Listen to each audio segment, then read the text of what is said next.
Alright, sorry boys and my girl disconnected. Now we are back online. Yeah, I'm not sure if it was there, but actually we double up on 1020.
Yeah. Don't really wanna see bet this board at all, even though we have an ace of hearts. I mean, yes, we can throw in some bets every now and then, but not really that many. Here, I accidentally limp aces. Oh, okay, this is a different table. This one, accidentally limp aces. Probably just whatever. We are in position. Yes, backdoor. Whatever. Just misclick. Never mind. It was four-way. Yeah, we shouldn't stop folding aces on the flop.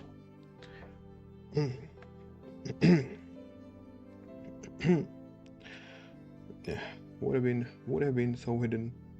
Anyway, I got confused.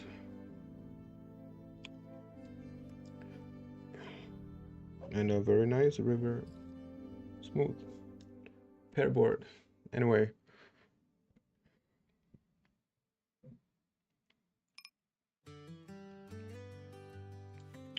let's relax and take it easy.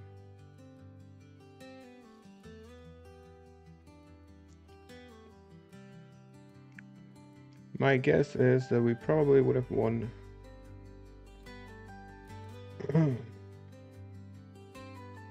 Anyway, okay.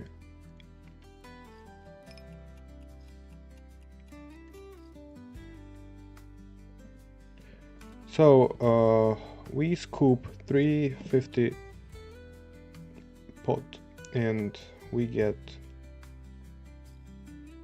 312 back. 38. How much is the rake on the regular table? I thought they take the bad beat jackpot from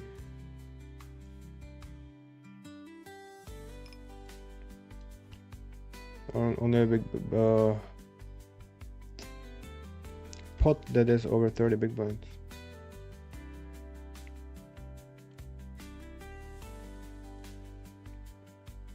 But at the same time you can win it if the pot is over, I feel like 10. Okay, show me the rules.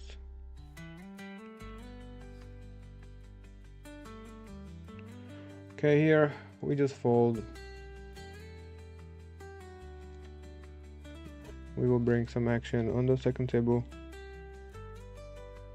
right away. Let's bring in actually this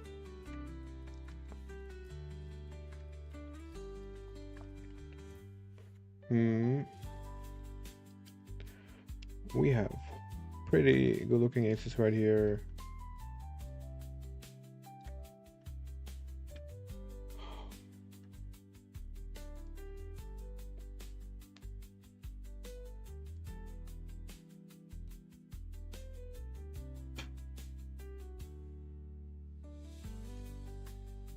Yeah, let's slow down a little bit, catch a breath, and let's go.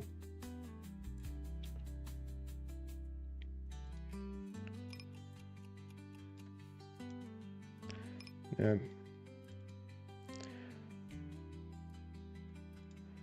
Yeah, this board we should check a lot. I feel like multi-way we can find a bet ourselves now.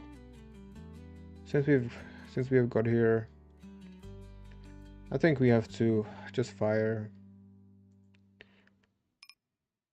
I mean, we would need to expect the button to stab a lot. Now here we have aces. We 3-bet. Check, check. Now we can bet pretty wide. Welcome back, everybody. Anyway, sincere apologies for the disconnect. Okay, we get very nice check raise.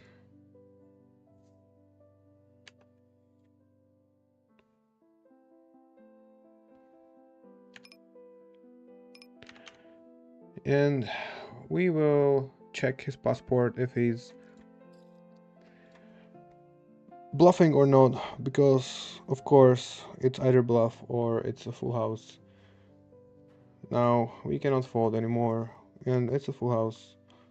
We just gave a stack away.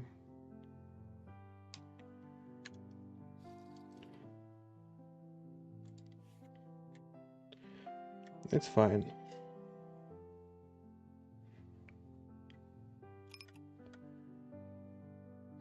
Here we fold. Bet call the flop, and yeah.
Yeah, we didn't block any spade.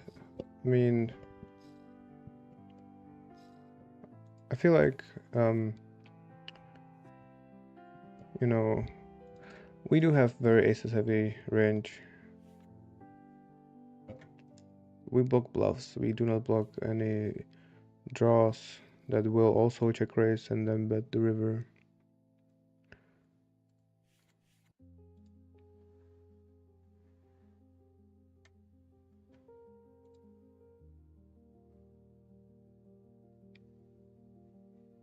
Like we have a 10 and 8, but it more like gives us a gut shot than yes, it blocks some of the straight.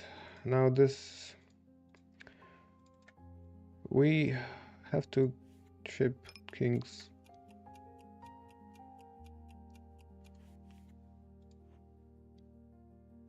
It's only 8 big blinds. It will be against aces pretty often, even though we have a deuce, but king, king, queen blocks the aces really a lot. And his range in this situation with the short here will be tight. So actually, I might double check if it's a shove, because it feels like, because if he has a weaker range, then he is supposed to, then, I mean, if he has some small cards or ace x hands, I mean, it's probably still profitable.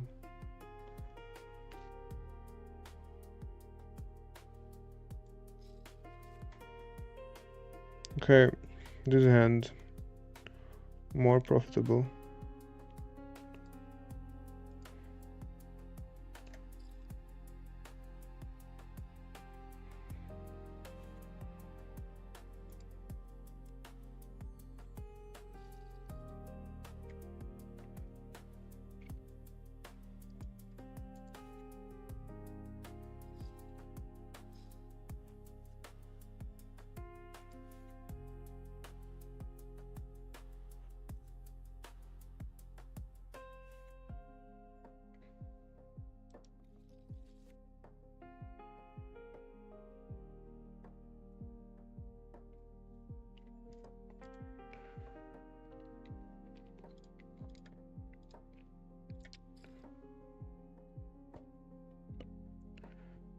So yeah, currently we are in day 13 of our 2 to 20k PLO, only PLO bankroll challenge. Now, even after running like pretty bad, we are still okay.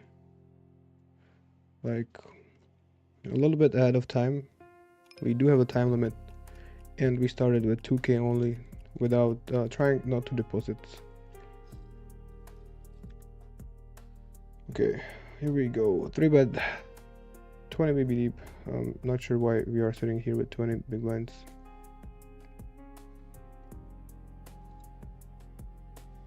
We are almost dead.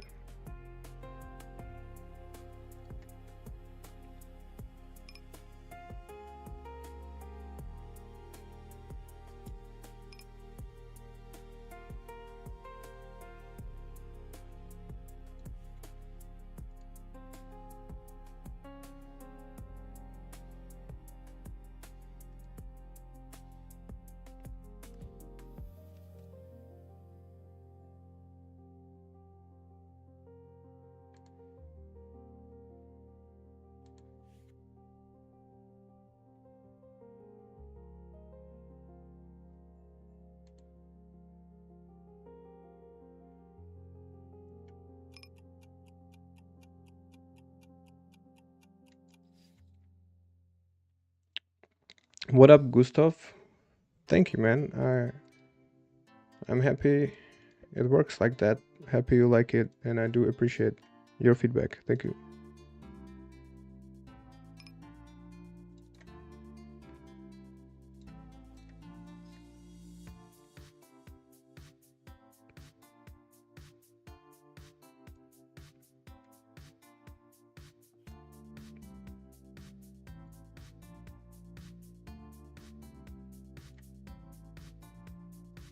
Check back.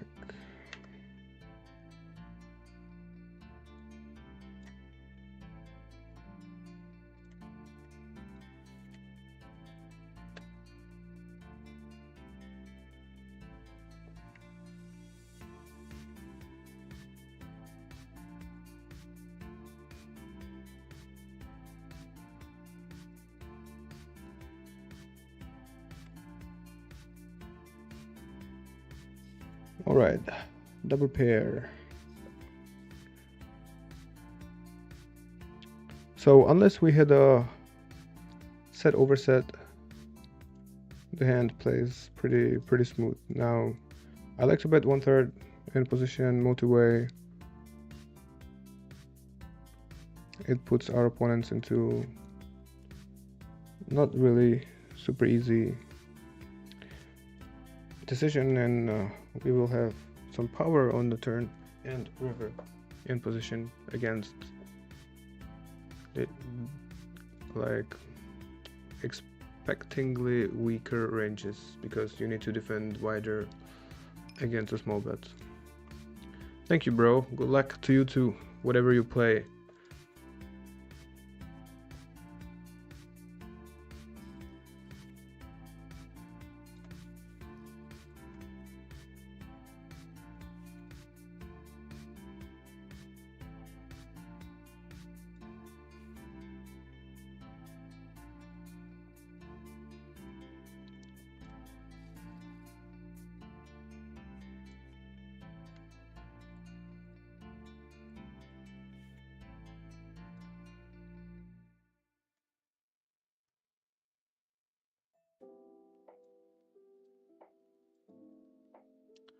Okay, there's a short stack actually that sucks, but we still have a really good hand, and probably better to 3-bet this hand rather than call, let this guy squeeze and this guy reshove. Even though, never mind, it's a completely different scenario. Now we hope for a 5-bet from this guy, so we can maybe one time run against 2 aces. Never mind, easy game. We have to call. We have an open-ender against aces. Yeah, we do have equity.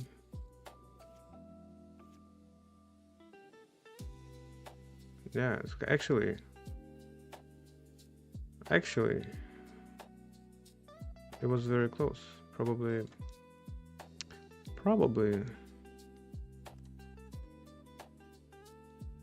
It kind of looked like a wrap, but probably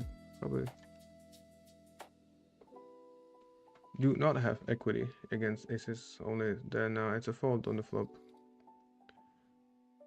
The bet was more than a half pot, right? Or was it how much? Let's see. Flop, okay. We could have folded. Fold to the bear, open ender.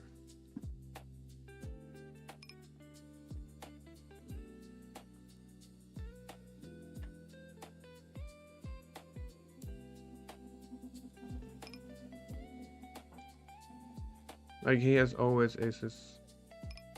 And yeah, I kind of thought we have like 30%, which was 30% was break even. In case he has a flush draw, we have way less, so I would fold it next time. Call wrap for sure, but do not call open ender.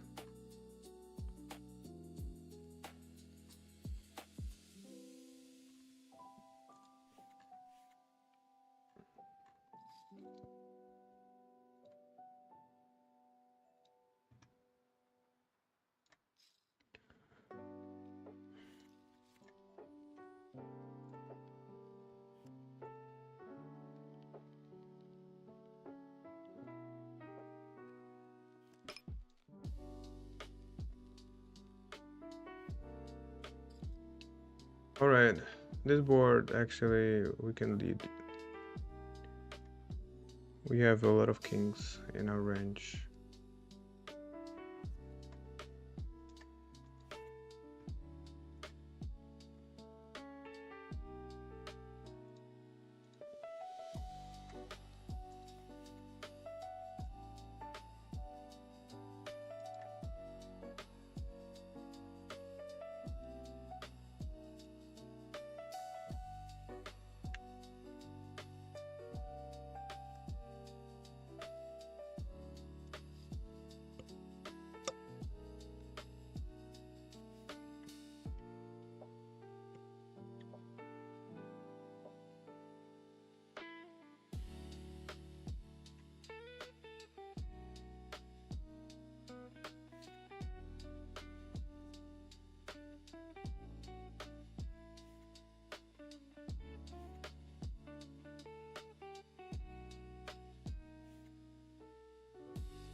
Okay, easy fold to a 3-bet.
Alright, aces and kings at the same time. It's pretty... Alright, some sweet spot.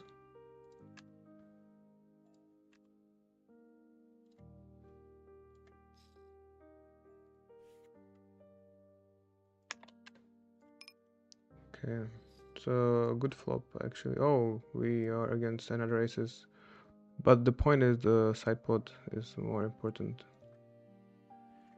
Anyway. A 10. Nice.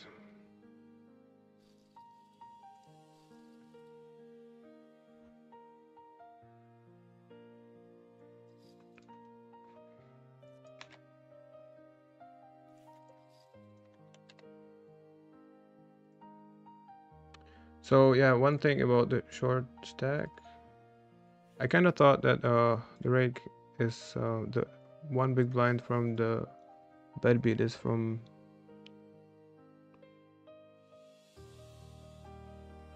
the big blind pot.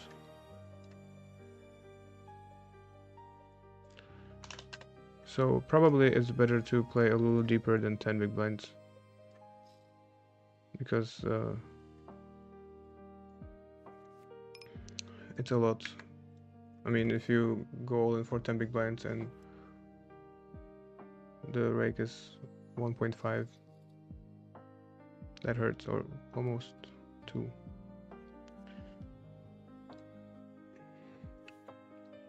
Not saying that you know, rake is bad. Of course, more rake. Don't get me wrong, more rake is better, right?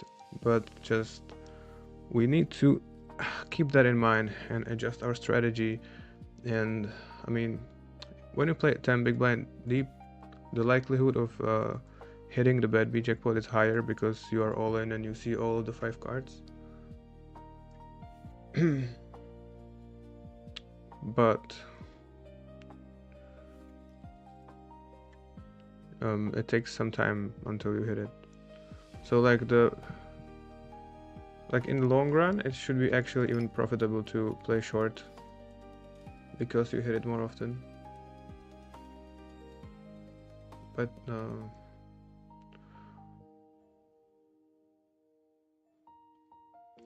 in the short run, it kind of eats your gains. Okay.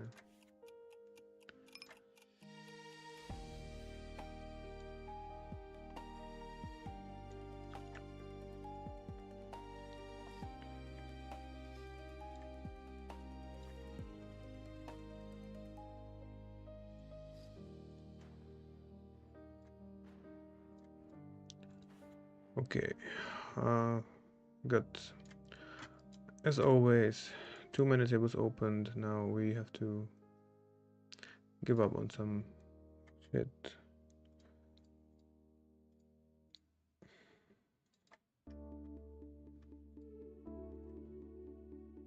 Okay.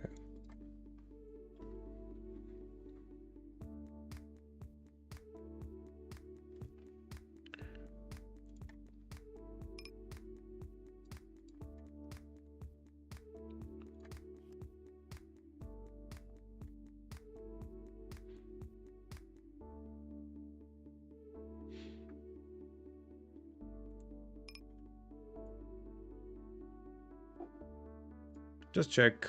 We have some showdown value. I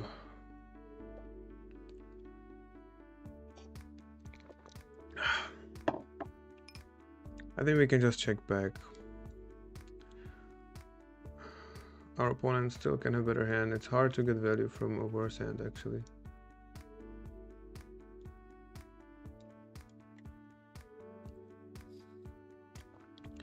Alright, right here, very first hand on this table, we buy in for 30 big blinds because it makes more sense, I think.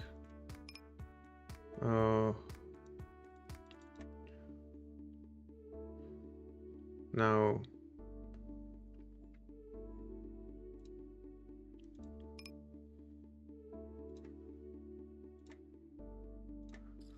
we can bet 1/3 or ship it, whatever. Yeah, this is a pretty bad card for, I mean, if you know, completes a straight, obvious, but we jam anyway.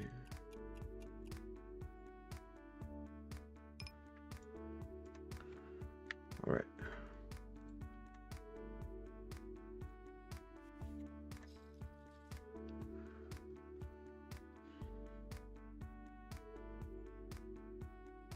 Yeah, I'm still not sure about the bad beat, like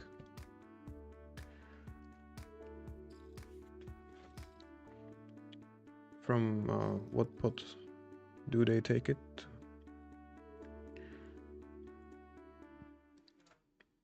I mean, it's a fun feature, I do like it, just playing 10 big blinds might be a little not good for our situation, because we want the less variance, the better. Like, if you hit bad beat jackpot once every 2-3 months, or how often, I don't know, once a month maybe, with nice volume, who knows.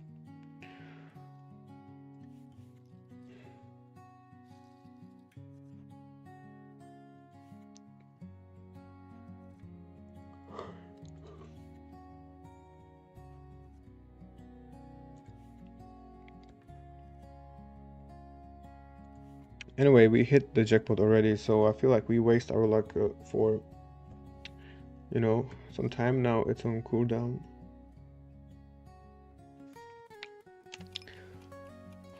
Of course not.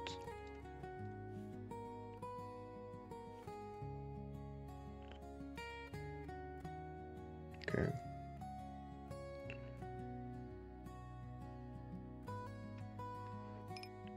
Check. I feel we can just check. Our opponent has probably better, stronger range. Now,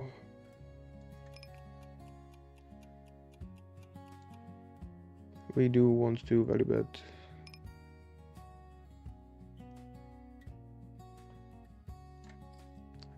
Half pot, 3/4, 1/3 pot. Any sizing can make sense on this river. It's checked down. I feel like you just bet whatever you feel like. But you should take notes on players who bet how much in this situation, because some players will bet half pot with bluffs and pot with a value hand.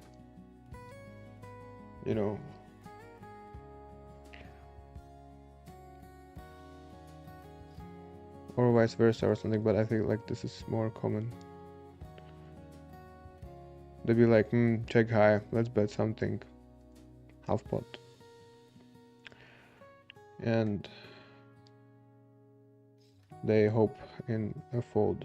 And then when they have, oh my god, I have a straight or full house, let's just bet maximum.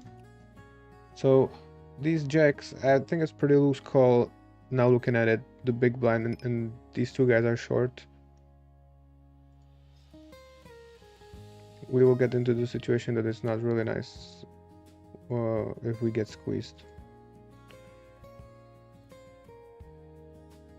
Hand over. Now here we actually open raise 50 big blinds. No matter what, we are all in. Our opponent will probably not fold. We can just ship it. Same EV. If we call any turn. Can he fold on some turn? Probably not ever folding. Alright.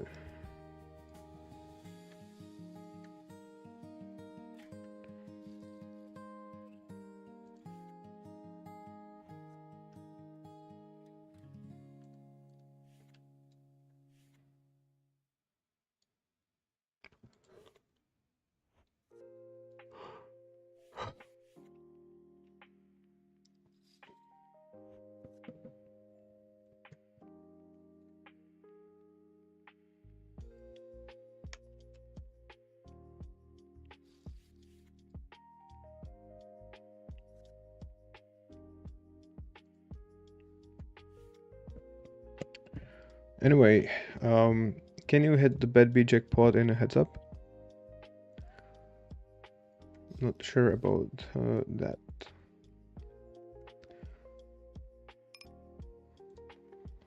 Okay, let's start with the check, although we could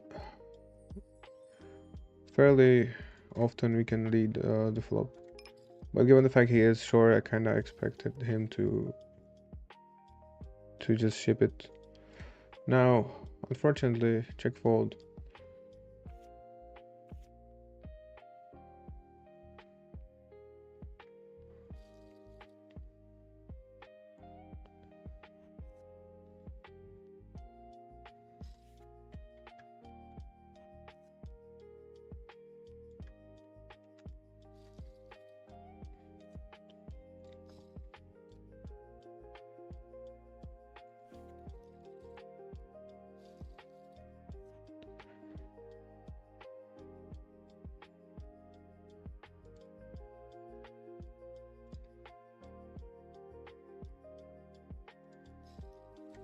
All right.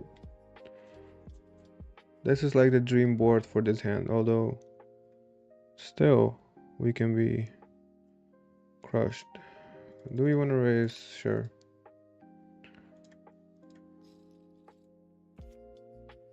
All right, we are a little ahead.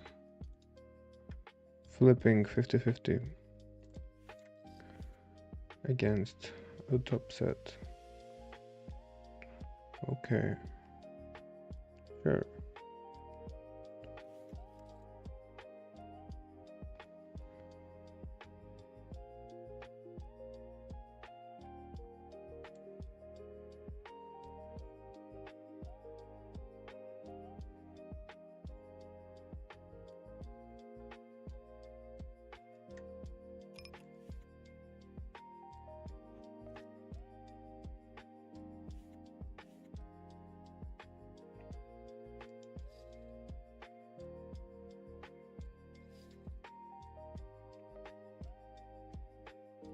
All right.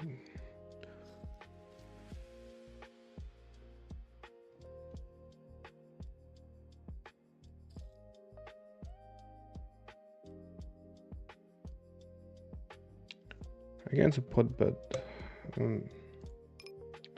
SPR2, I think we can probably just fold.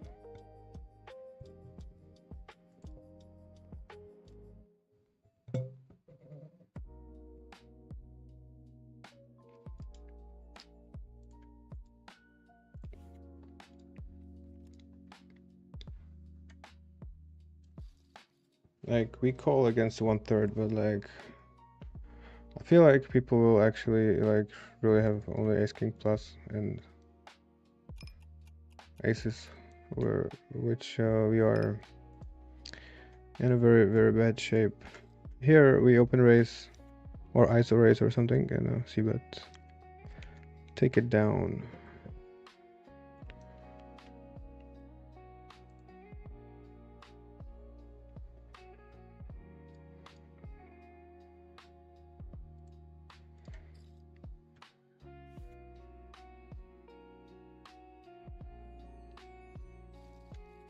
SPR1 is queen I call. SPR 1.5 probably as well. SPR2 I don't like it.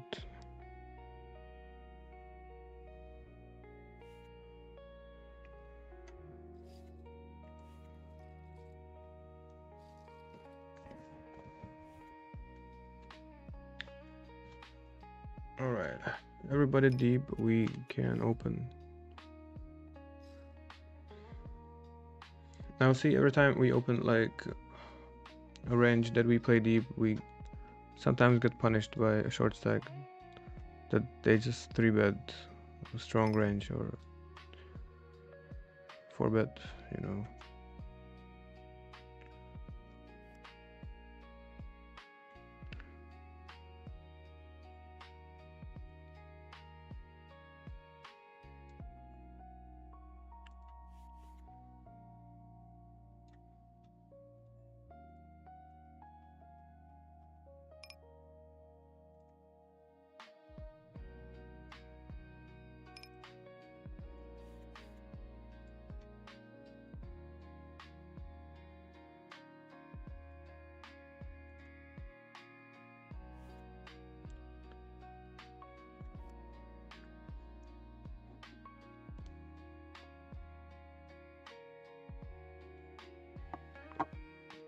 Alright, against min raise, I think we can call.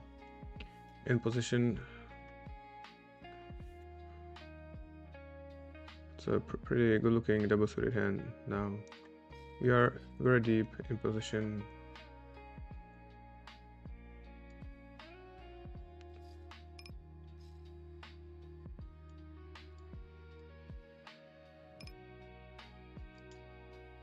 We can choose to check or bet.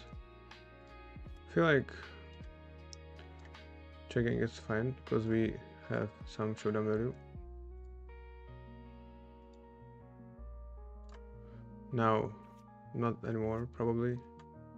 Okay, even on turn we were pretty fucked. Now this guy has balanced min raising range.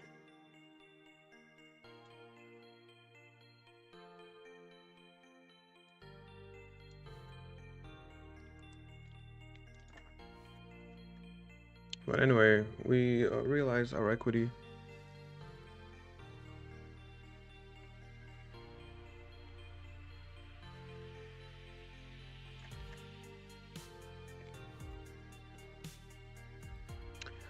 Alright, this hand is actually pretty bad.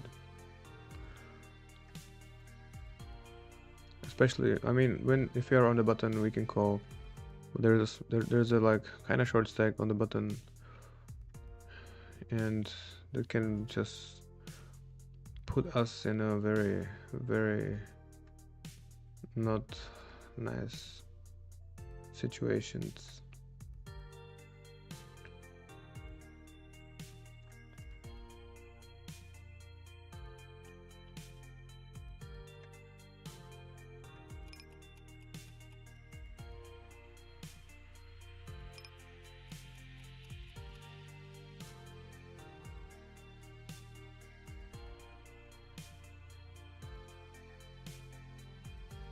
Two pair, alright.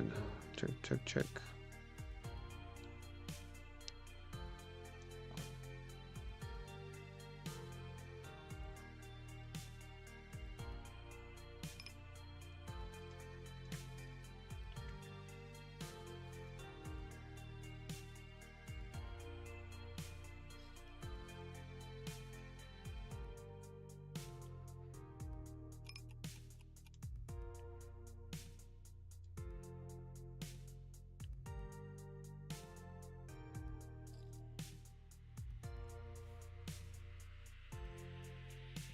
Alright, sixes are like the only hand that beats us because Jack 9 he will bet on the flop. So this run full house is like the only hand.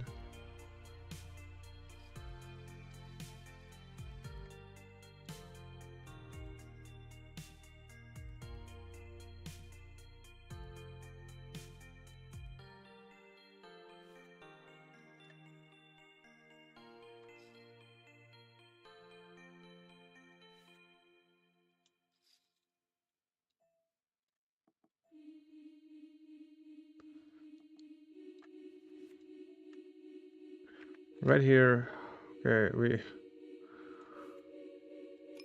3-bet aces. The flop is, I mean, SPR1. It sucks. It really does, but I think we have to get it in SPR1. Sometimes we have 0, sometimes we are flipping.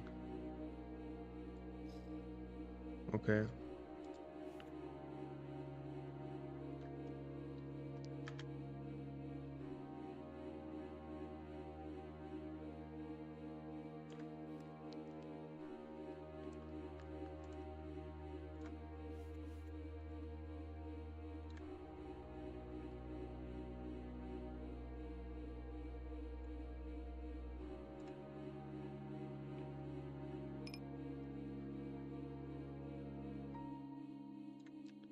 Probably can raise, we have a flush draw.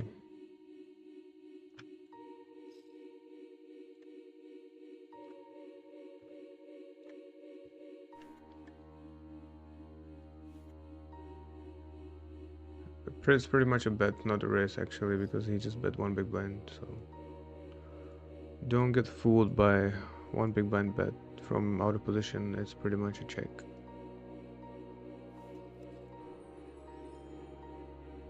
Okay, now the question is, can we get called by worse hand? It's hard, I think. Holding the 6. Okay, and this is probably gonna be against a flash fairly often.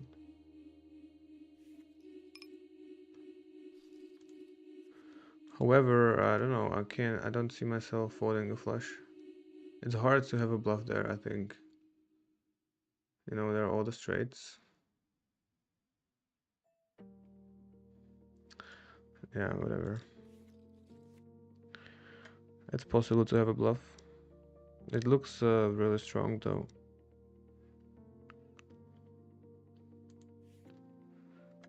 But like, we have a flush. And we face one bet. You generally don't want to fold.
Also, like, the higher the rake, the tighter we do want to play.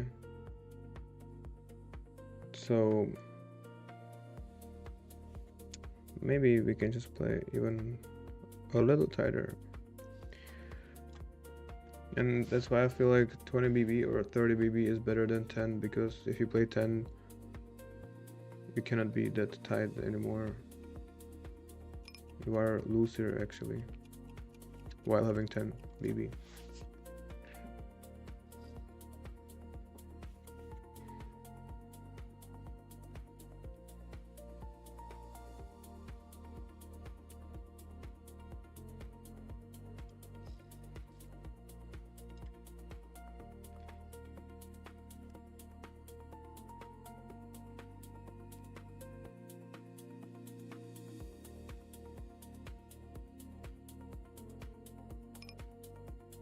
Okay, check, check.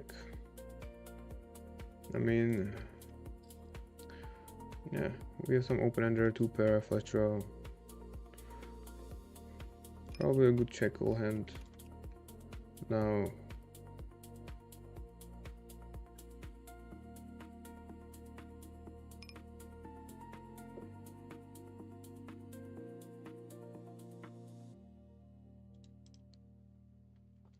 we have to call once. Probably prefer a check call on the straight turn, but okay. He didn't even raise pot, right? So we call turn and just fold river. Because of the 2-pair and a flush draw, we have equity to call.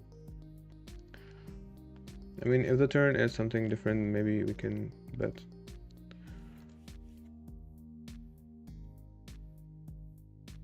Like a turn that doesn't complete a queen jack straight.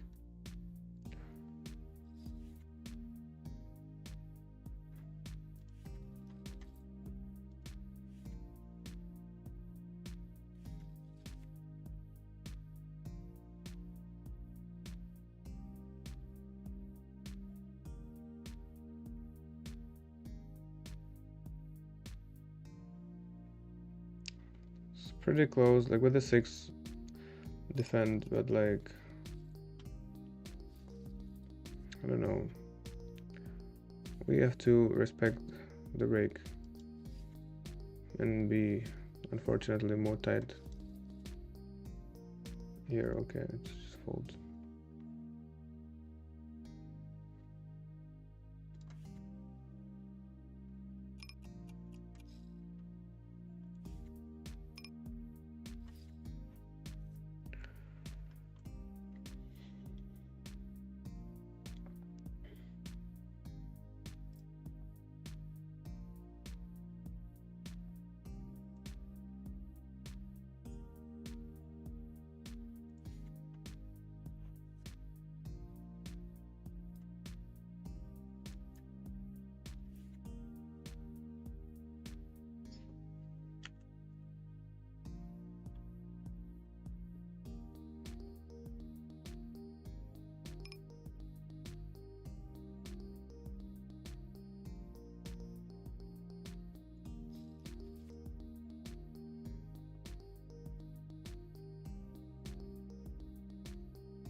Yeah, only today we run 2K under EV again.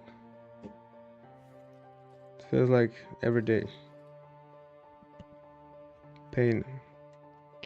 But yeah, should be playing a little smaller stacks for sure. There we don't care about the variance that much.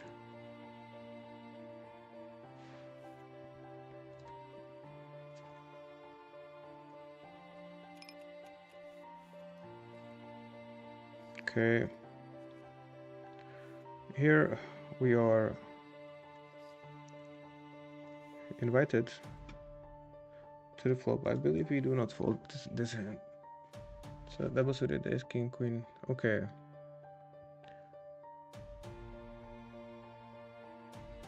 Probably can fold now. I think it's like close, but alright.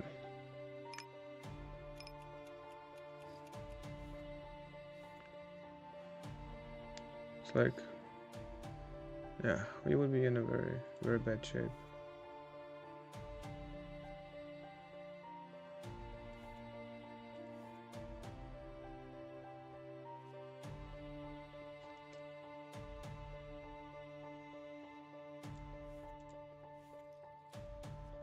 Okay.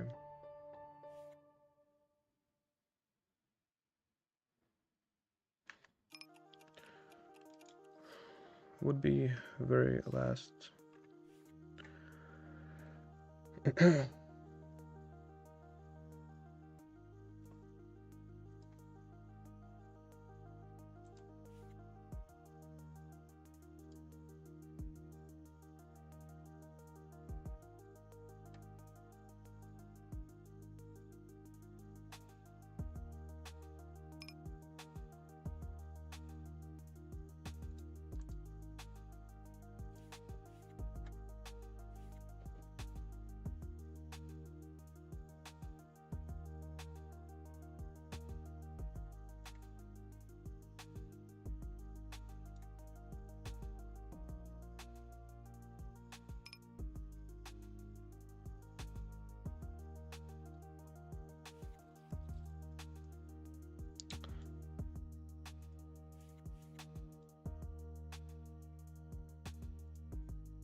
Alright, just to share a little agony. We are just constantly running under EV and just the whole challenge it goes the wrong way. Now, yeah, we had like a little 10-20 swing here, even on EV, but still.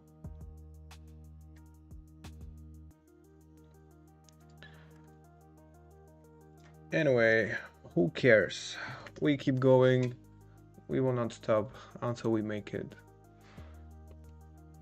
We might just gonna have to step back in the stakes for sure. I mean, for real now. Not like just talking about it.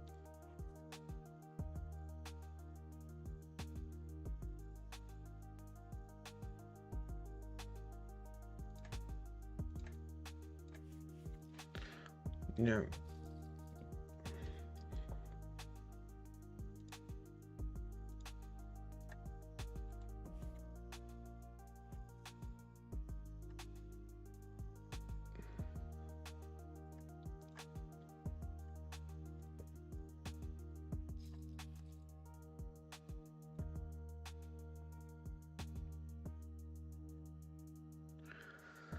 Okay, it was okay fold. I mean, it's a rainbow hand. We should defend against one player. We defend 100%, pretty much against the min raise. Against two players, that rainbow hand, we can fold.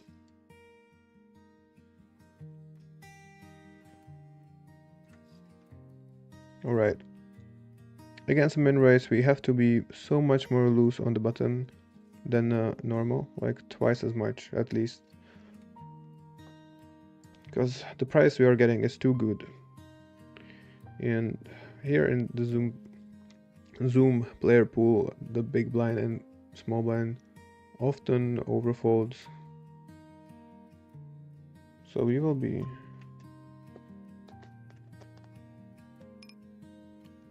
sometimes pretty often actually heads up, and if not, we are in position all the way down to the river and we can play the hand somehow. Now we call a wrap. Now against any other bet we just fold, unless it's a very small bet.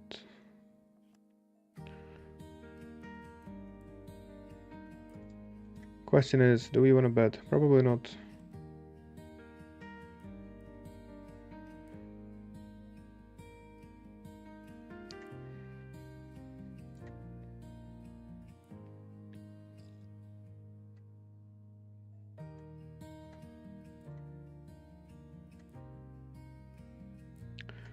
The half pot bet is tricky. We do have a wrap. We kind of block our own wrap. There's two players. We have the nut low. Even if we hit, we might not even be good. So just fold. Against a 1/3 bet, we call in position. Okay, this guy likes to min raise a lot.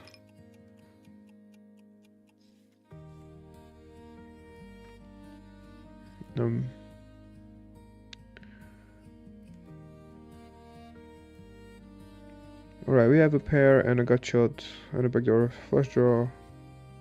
We are not folding. Now we want to start betting. We can bet pot or two-thirds.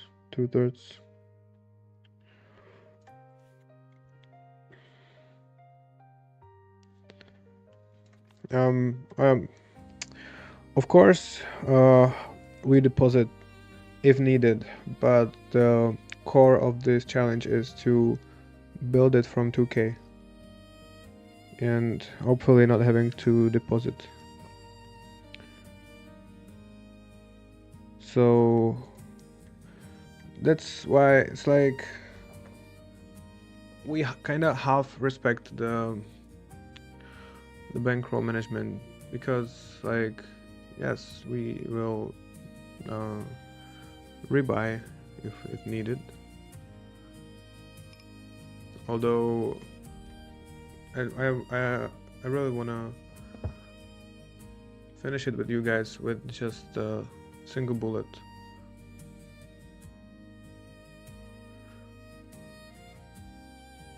And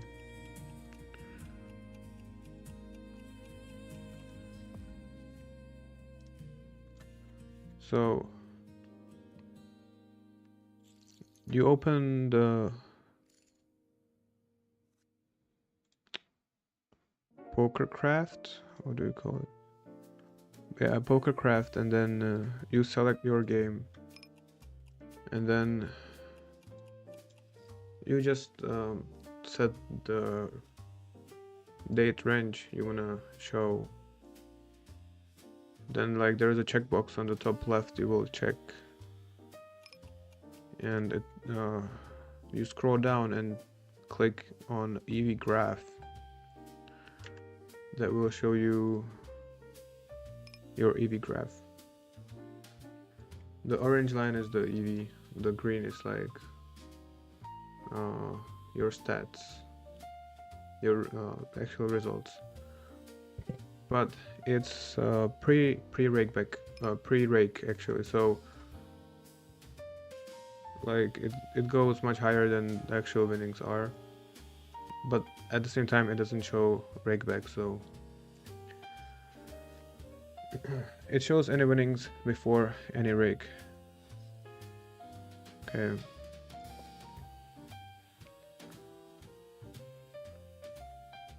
Kinda afraid we will have to fold the river.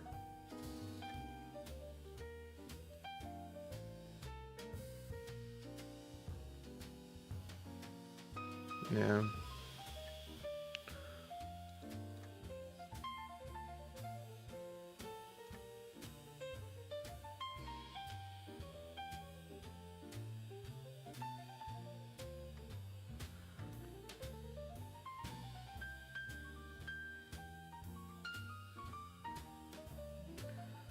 Okay, we have some ace jack jack 9 right here.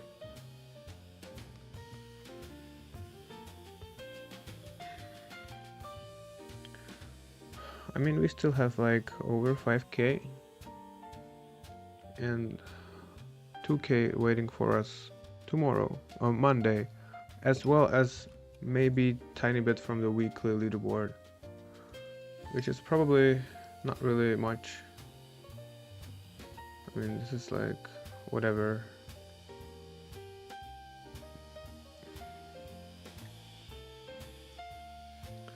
Probably prefer to check 3-way because like it's really not a really good spot.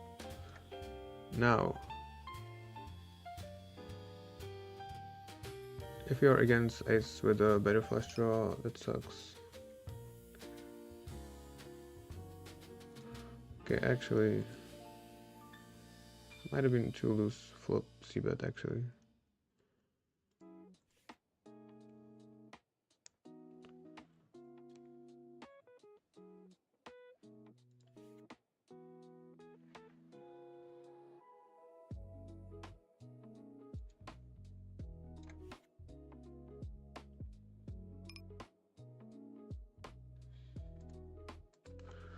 Interesting.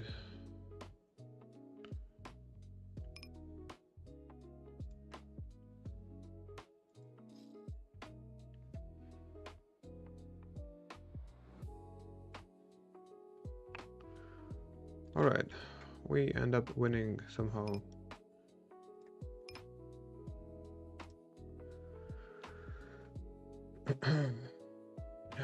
Alright, let's hope somebody has the straight flush and we hit the jack on the river. Or maybe they just have straight flush, that's it. Oh no, we block the straight flush, never mind. Okay, we kind of want to value bet. There is a 2 straight flushes and 1 king high with, has to be, yeah. I mean, yes, there are flushes that we want to get called from. Now against the race, of course, we fold.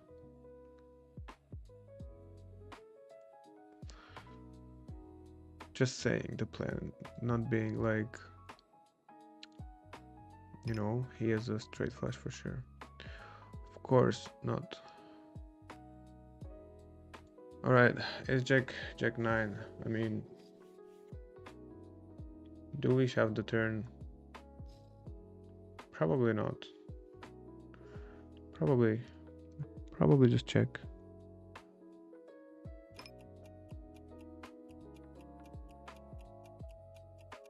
Okay. Gotta play it cautiously because there is a short and we are out of position, so okay, now he can raise to 30. That's 13 difference. Okay, gotta fold because he can re-raise. I mean, if he jams, he can re-raise, and we will just be calling until we are all in. Right here, let's play some aces. All right, let's bring in some better vibes, guys, and let's just chill. We are actually today we are doing good on EV. We are good. So yeah, that's what matters in the long run. Although, yeah.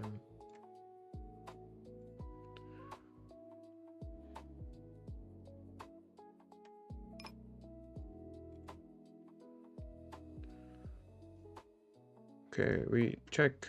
No need to c-bet. Here, same thing.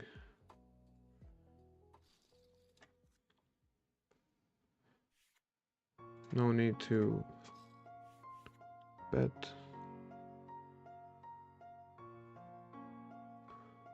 Same thing, just check and hope that we can win in showdown, maybe. Okay.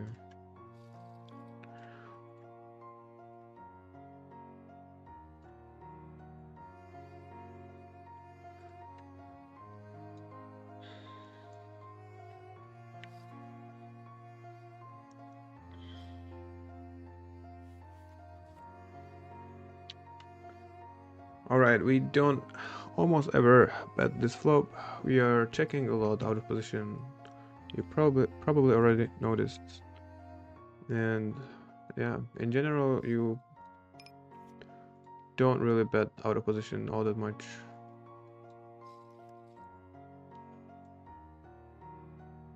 Unless it's like a board that really is good for you. Now we have actually the same gut shot. Probably would have easy fold on the turn. Now it's a little different story. This is we can block bet, right? What if we get raised? I feel like we can call, bro, because it will be too bluffy.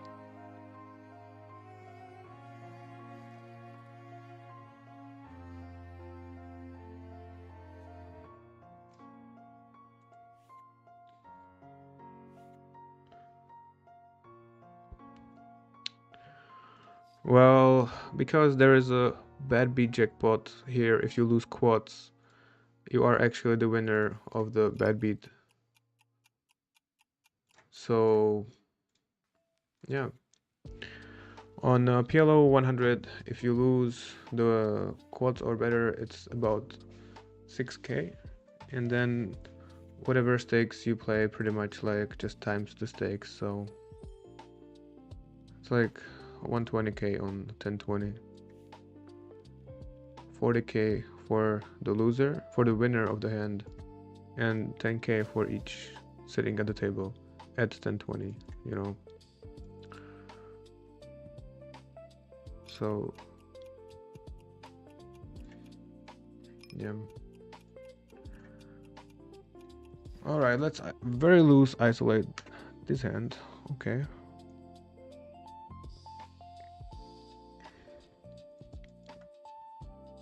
Okay.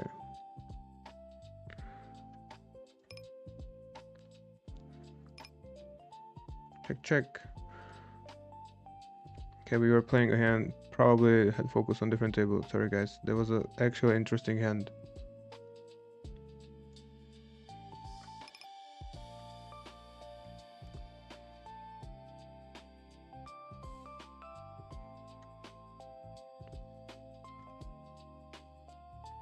Okay, we open raise. Probably, I mean, as in some sort of exploit, we could technically bet flop. I can see some reasons to bet the turn. So there was this hand actually. We open raise, button cold call. Flop, we go check. We check everything.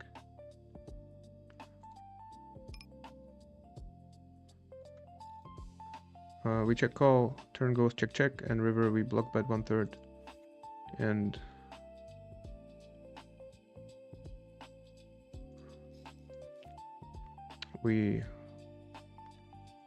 our opponent calls. And I feel like if we bet small and he raise, we can even call. Because, yeah, bro, I just noticed, my bad, and I brought it back. It's this hand. Thanks for saying that though. Yeah. So yeah, I feel like, I mean, no blockers is kinda YOLO, you know, you prefer to have maybe some full house blocker, but I feel like he can bet sets on the turn in position, you know. Again, it depends against what player. If the player is really strong, then maybe you cannot.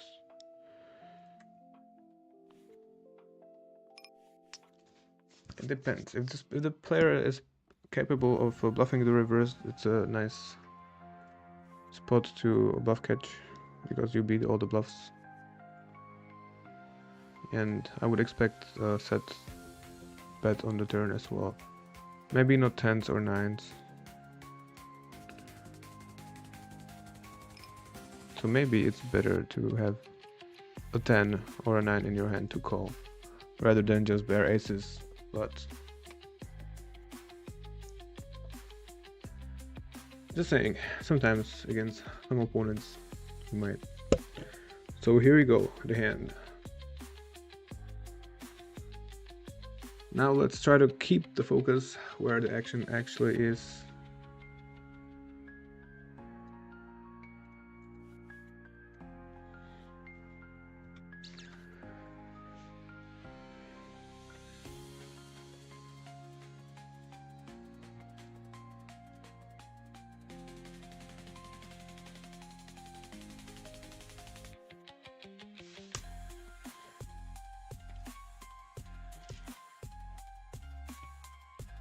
Alright, actually, let's check the weekly leaderboard. Today is the last day, right? The Sunday, yeah. So tomorrow there will be some little extra bonus. So actually,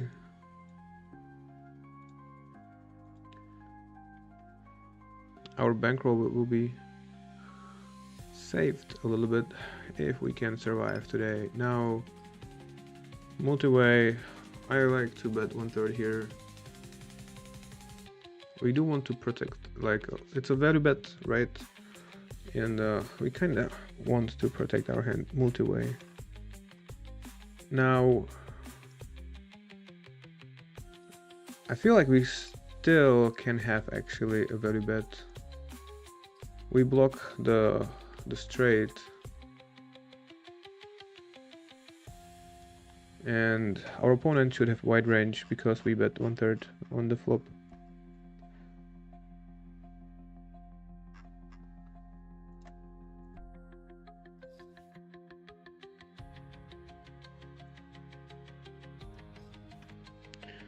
Alright. What about the leaderboard?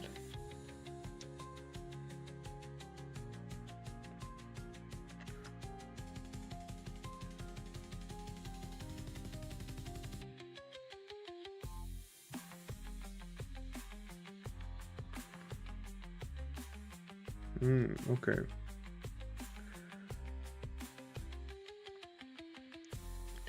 So I don't feel like we will place anywhere good in the leaderboard.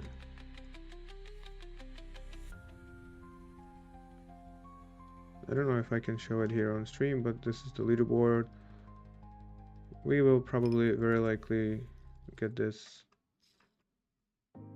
if we maintain the same place. We probably will not get higher, maybe we'll get lower. So probably either of these we can get.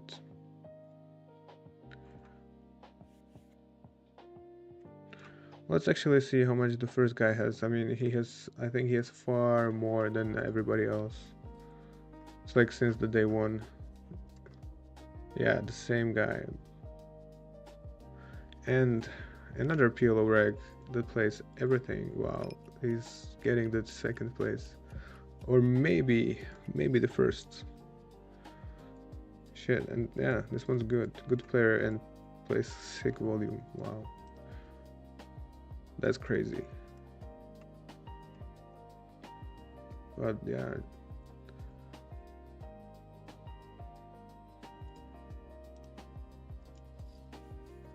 It's super sick to be in the top 3, top 4, whatever. I feel like maybe this is achievable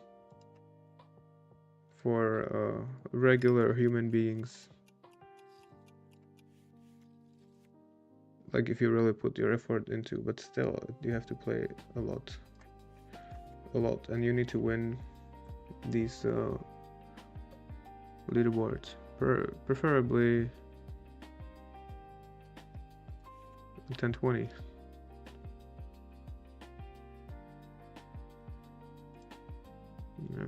Anyway,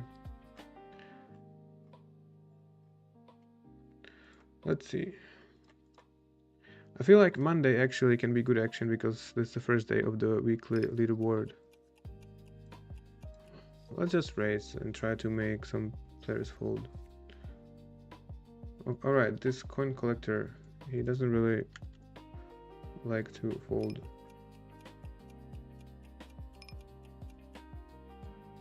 Alright, we check the flop all the time. Now, against check back, we have a 9. I mean that is actually a showdown value, so we don't really need to bluff. Yeah. Because if we bet, we will get called by King X, and like this, maybe every now and then we can see a bluff. Although the river is pretty bad for us. We also had gut shot, so I feel like I gotta catch that bluff. Theoretically, we can check raise, but so far, I mean, actually, if we play our opponent's range, I mean, yeah, why not? This bluff actually doesn't work.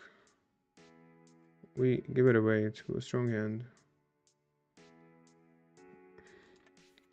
We should start bluffing for...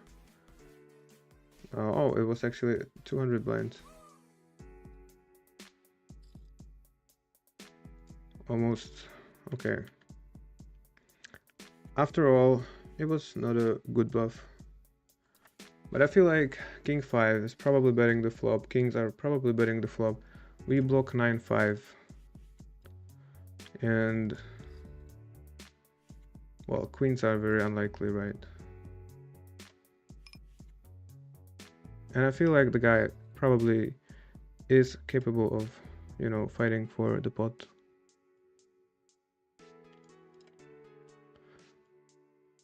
But maybe we should stop doing that, because whenever we had a value and we check raise the river like this, we pretty much always get paid. So maybe we should just have value hands in our range.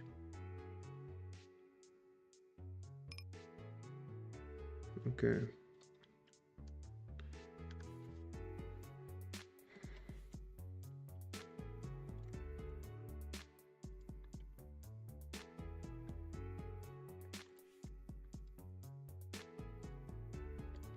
We had a gut shot though to the 6 and we would lose anyway, but we would not lose everything.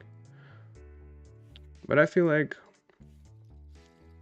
it kinda it made sense. I mean, if he bets like a straight or something, he will fold. If he has a bluff, the bluff beats us, but he will fold. I think it's just very unfortunate he show up with queens and 5, or a queen 5 in general. That's just not too likely in my opinion.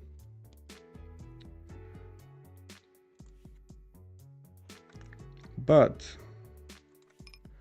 our bluffs like this in splash pots didn't really work well.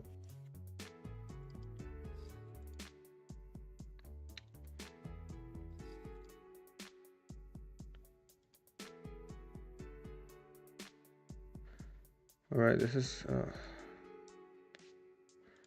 4 hearts, but we are in position.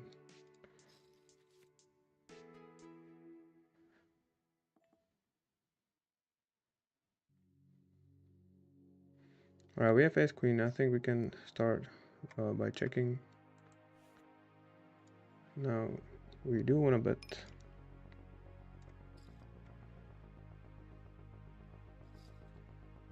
Alright, of course we are all in.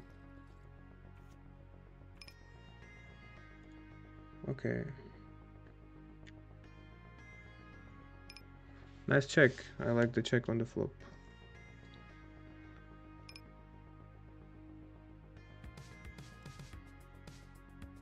Good check raise. And a nice 3-bet pre-flop. Well played.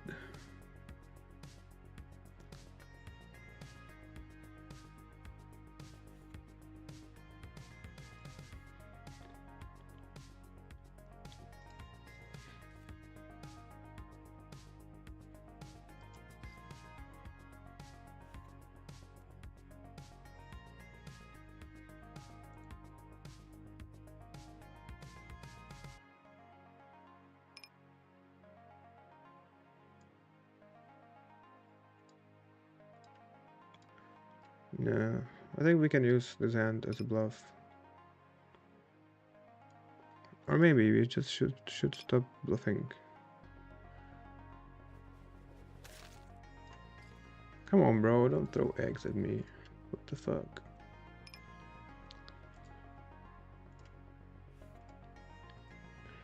Yeah, maybe, just maybe bluff a little bit less, but I don't know, I feel like in that spot people should bluff. And it's not that expensive bluff. I mean, it looks like because it's big pot, but it was the splash pot that makes the pot bigger. But anyway, bluffs are not what you're trying to look for in general. In general, you're gonna wanna try to value bet. That's how you win in poker. If you have a better hand than your opponent and you bet and you get called. That's like the basics.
Okay, even though we have a wrap and flush draw, I think we can just fold because it's just bullshit.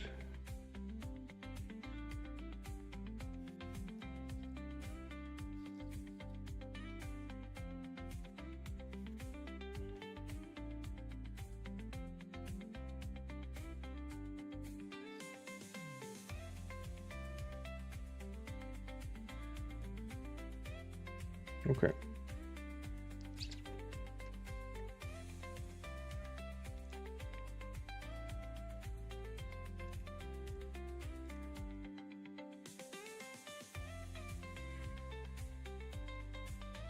All right, we 3-bet, and we see a fold.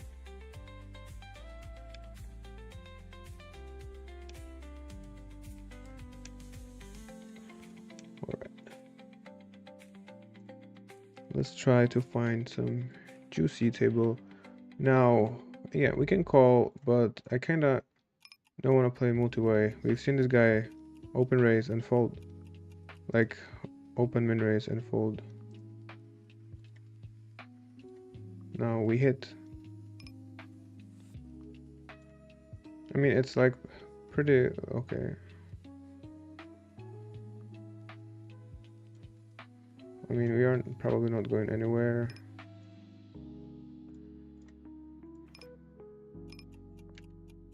Okay, this guy is sick.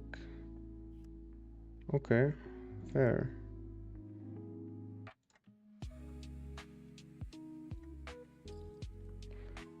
Chop chop, I guess chop is a good result.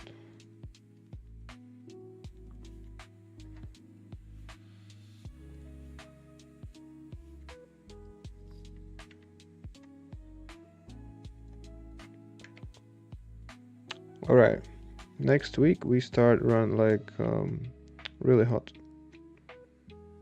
I feel it. And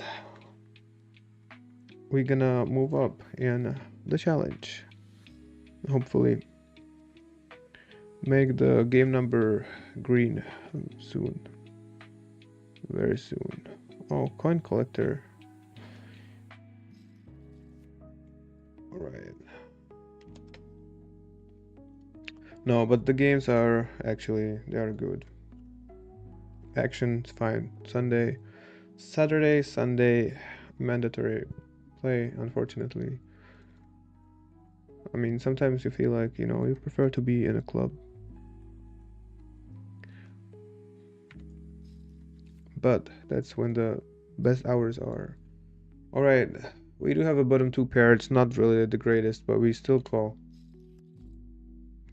Bottom three, we are now allowed to actually fold, or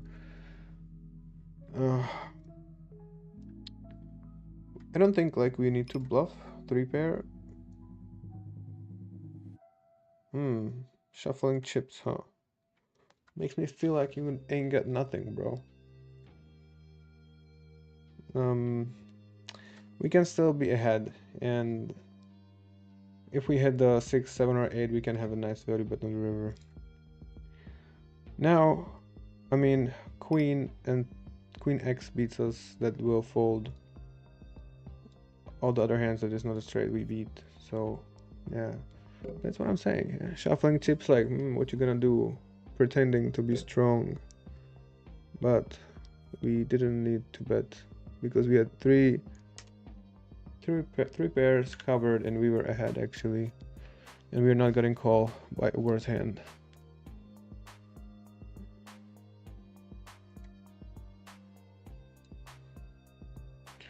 All right, let's do this. Let's just keep on grinding. That's all we gotta do now.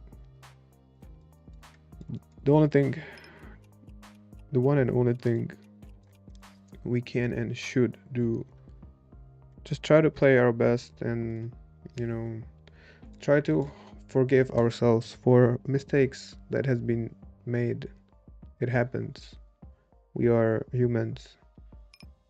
And move on and just continue with the grind. And perhaps also keep improving out of the tables.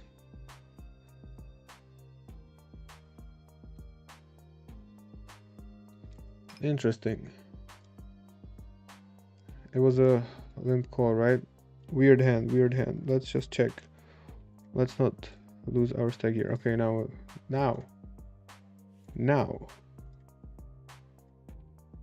Tempted to make ace x fold, or maybe even a straight. Like, Let's not stop bluffing. Good luck. Thank you, bro.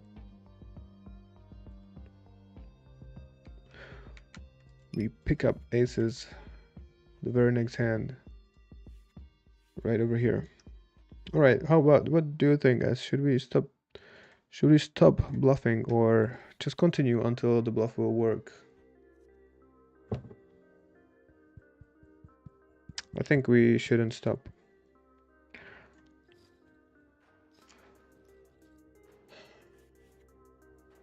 Damn.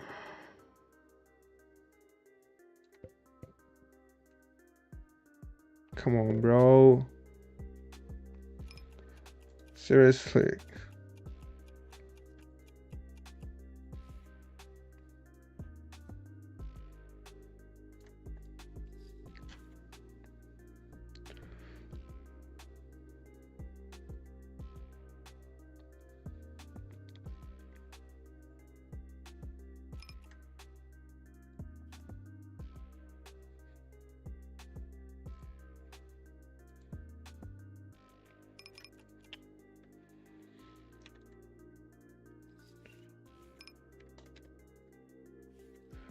Right here, we fold. Okay.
All right.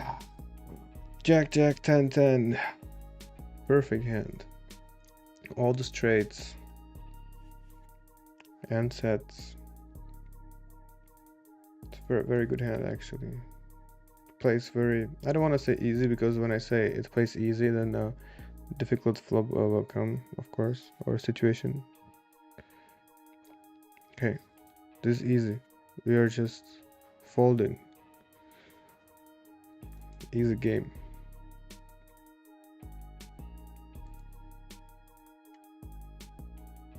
That's right. 4-way.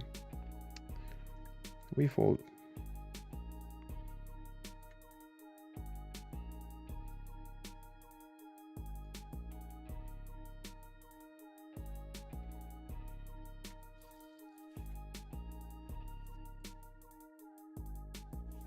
Okay.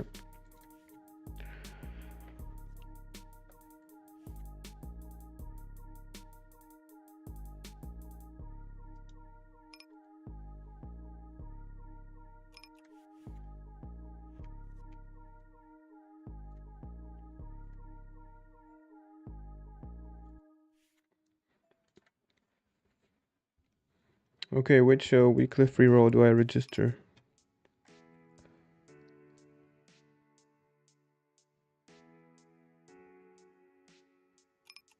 Alright, we are flipping right here. We are ahead. We win.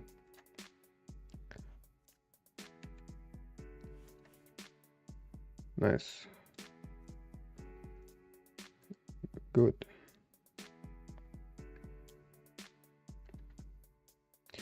The thing is, when you flip and then the rake takes 2 big blinds, Okay. That was an easy open, double-suited hand.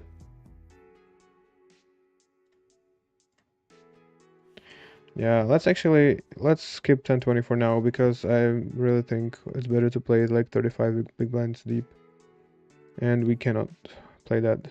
So just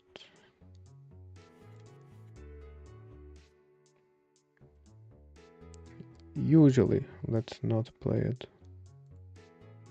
All right, we have some aces right here. Come on, Bambillion, let's raise. Come on. All right. Here we go again, bro.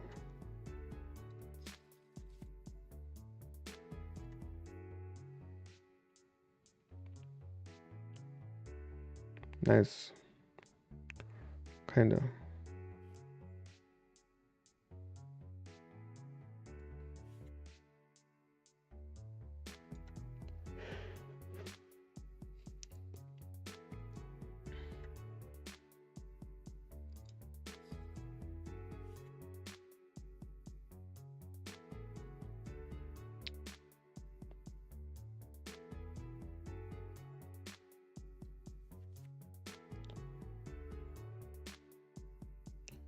Okay, here we do have open-ender, but that's it. I mean, just fold.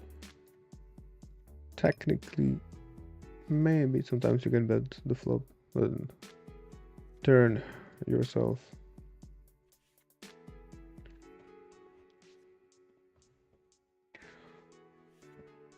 Yeah.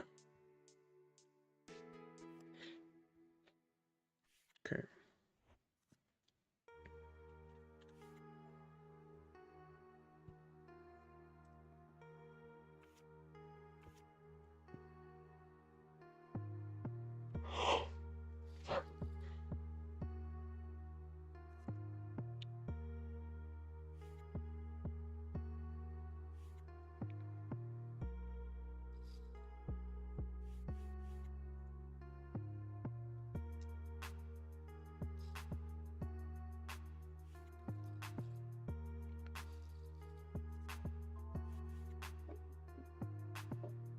Aces.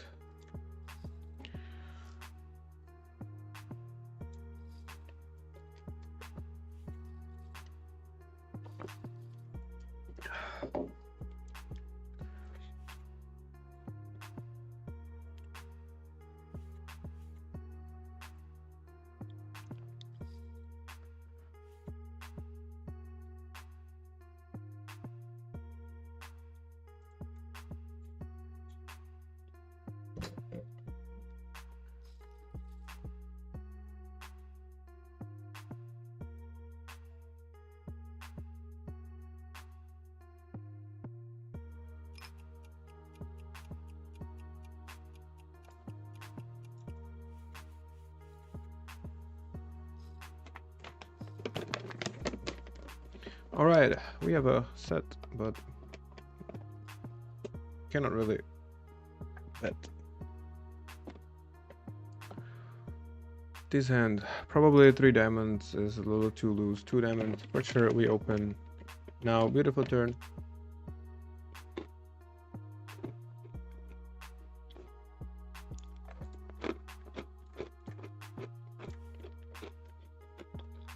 But we block everything.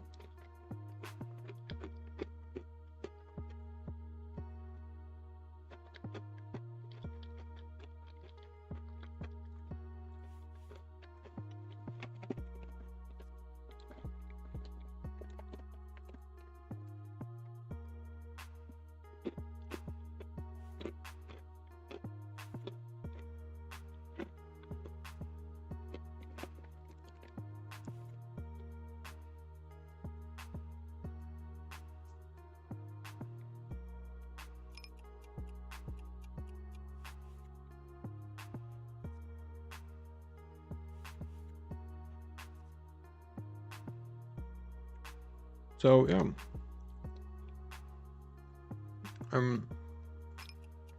we had a free card, hit a full house, 100% on the turn and got paid. Probably would get paid for a full pot even.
Right here, I think there's a post.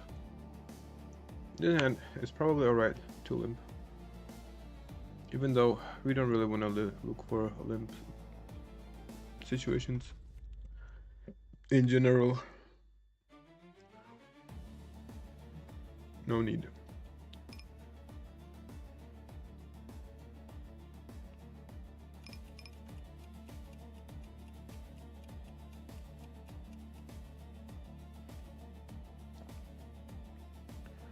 We hit quite alright.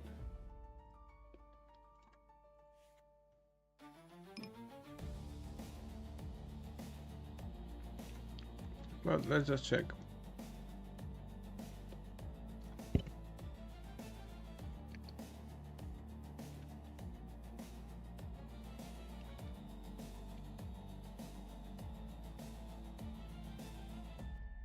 So we only have like a top pair and open ender, more like only open ender.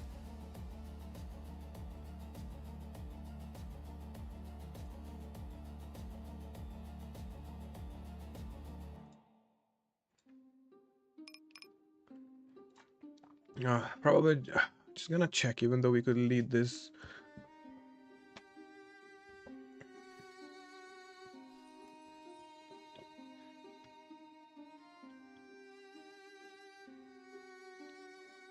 Now we do block the bluffs.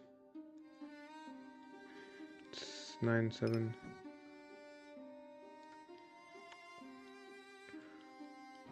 I think like we just have to fold. Our hand is shit. Maybe we split. If we hit, we can split. That's not what we're looking for.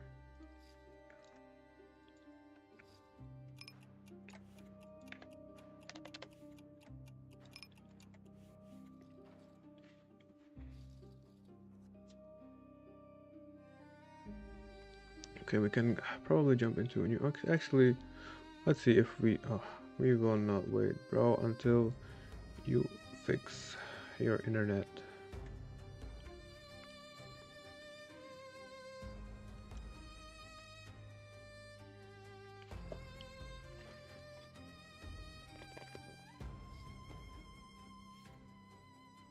Yeah. A little dramatic, like our bankroll situation. Something positive. Say, we flop a top set and open ender. We still have a top set and still have an open ender.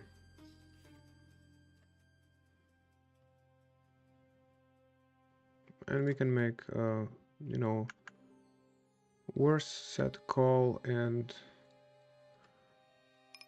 this is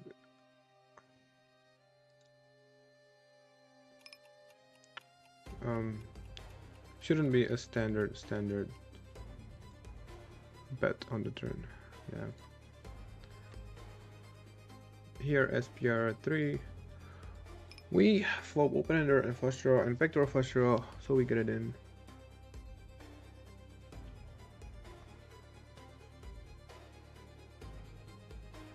Yeah, everybody left. That's why you sit out next big blind yourself when you feel like the table is breaking, because then you will play the big blind and you will be the fool that pays the blind. However, we have a heads up here. We will not leave. We will pay the big blind, even though we don't really have to.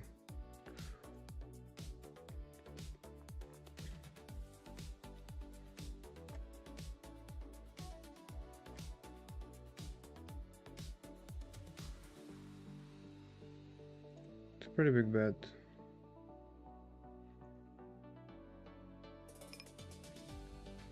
I don't know. There's folding.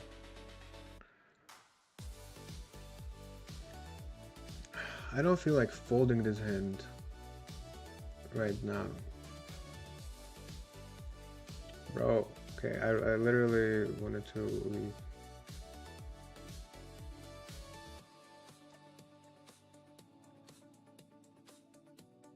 Okay, we see a check. Thing is, now he can have straights and everything. And he got there for his own price.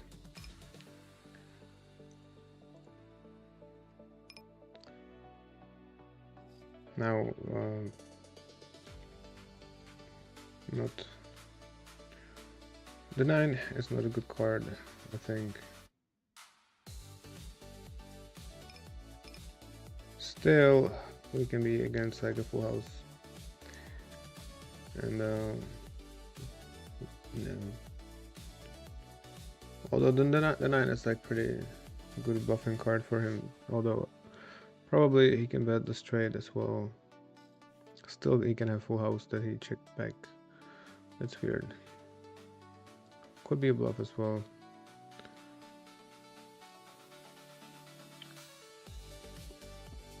After all, it's poker, it could be anything, but I feel like we ended up with bluff catching pretty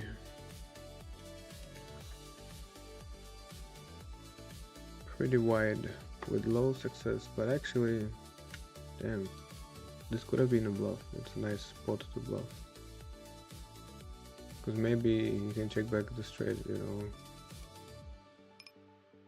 This is, we have a gut shot. I think we call once, but I don't like it. Probably fold is okay. It was multi-way, and this 2 pair not strong really. Okay.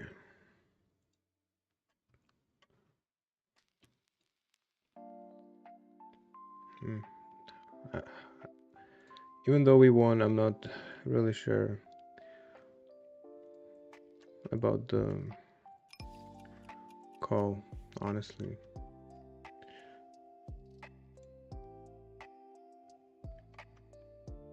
Let's bring in this table actually. Okay. Ace 9 9 6. I don't think it's a good hand, especially cut off.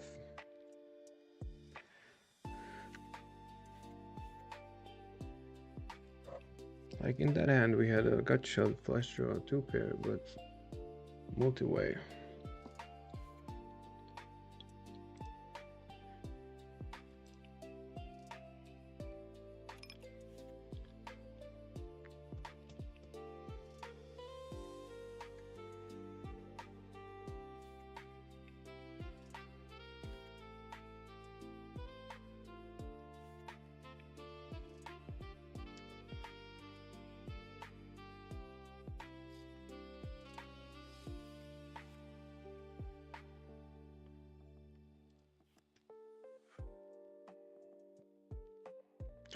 Alright, we had a set, no reason to bet at all.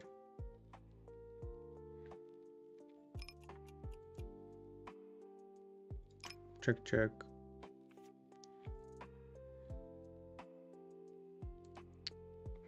typical. Alright, here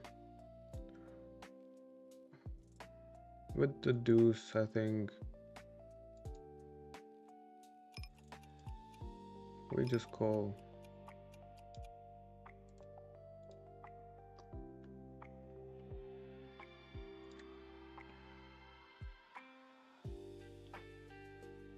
I don't think we need to raise. We can continue with our hand until the river, and block bet.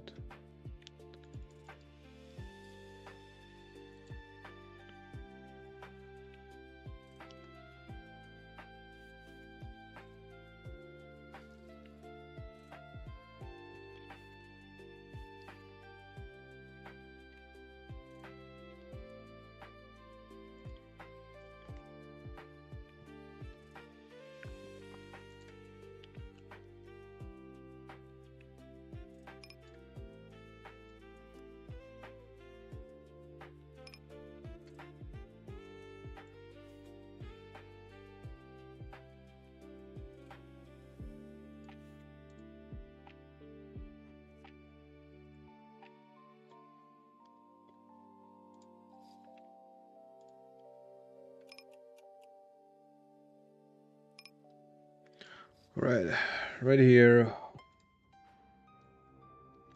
we love these spots. Kinda, I mean, there's no decision, but it's very profitable. And anybody can do it, right?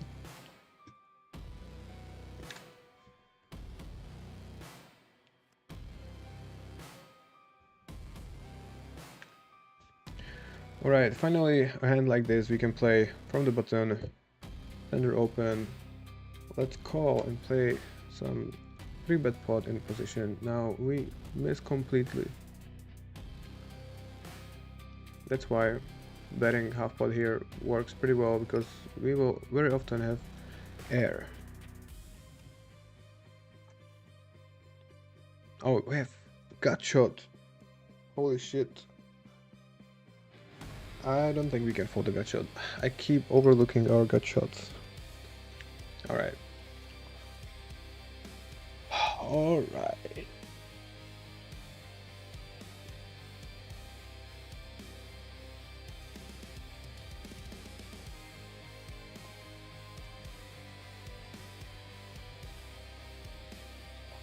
Still lose. Gut shot in position. I mean, we know we can call and play some turns probably. It's not the worst fold in the world, but I don't like it. I prefer to play in position. Just call the gut shot. It's not only a gut shot, it's also a lot of backdoors. But anyway, it's alright, it's alright. It's gonna be okay.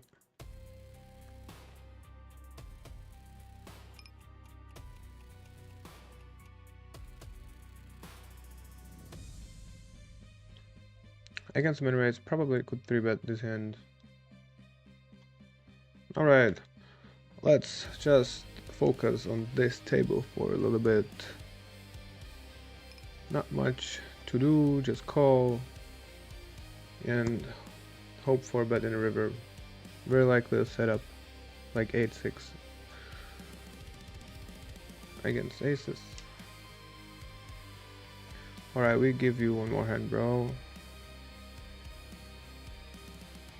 So you don't feel like hit and run and pay the big blind, even though we were trying to sit out next hand. Okay. Fair. Alright, don't fold against the min raise, even though it's a rainbow shit. Here, we just jam. We have a pair and a backdoors and everything. Gut shot, straight gut shot. Do not overlook. Perhaps can win in showdown sometimes. Alright, 5 is not ours, but we scoop the side pot. Okay.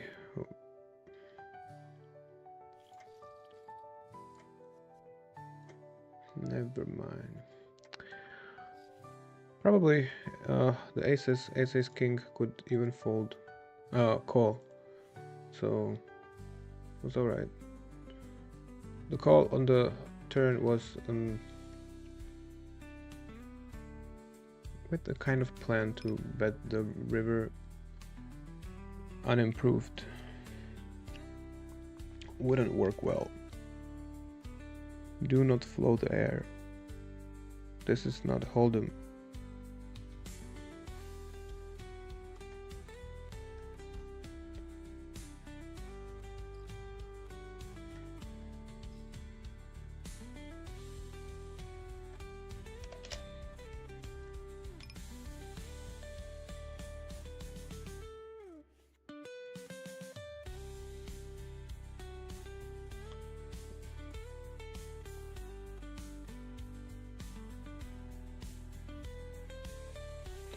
Alright, this music is weird.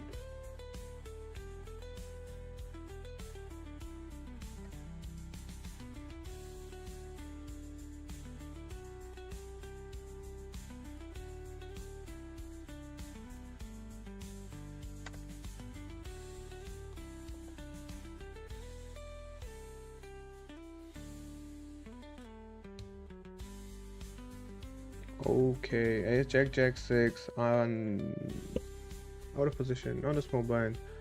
Better just fold against the cutoff. Gotta play against the button range usually. It's not always the same, okay? Like if you open up a solver and there is small blind versus cutoff range, then you will apply it in every single situation. It's not like that. Depends on the approximately it's like that, but it depends on the player's opening range and also on everybody else stack size. Okay, here it's trash fold.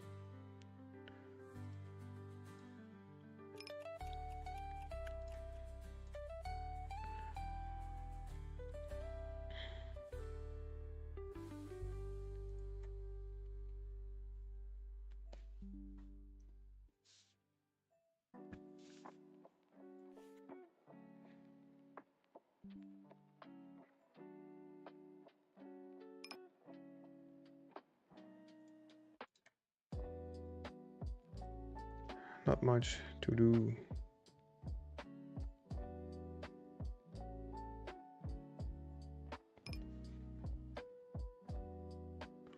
Just fold the board, completely not ours.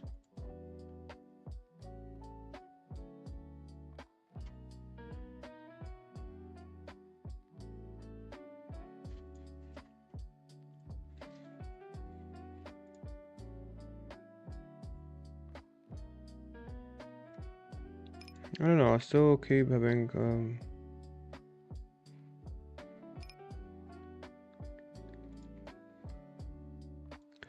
DC. It looks like it disconnected, guys. I don't know if it works.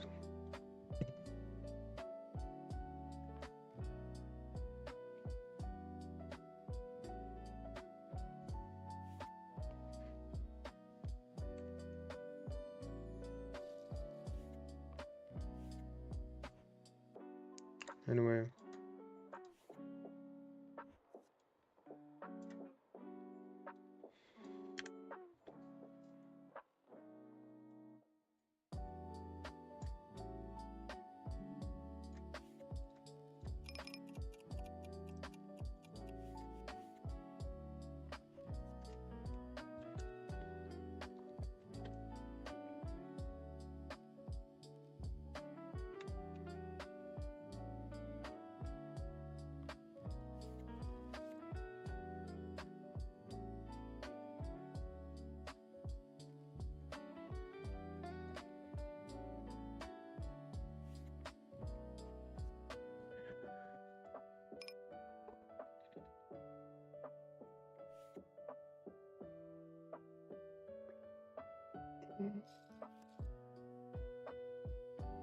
All right.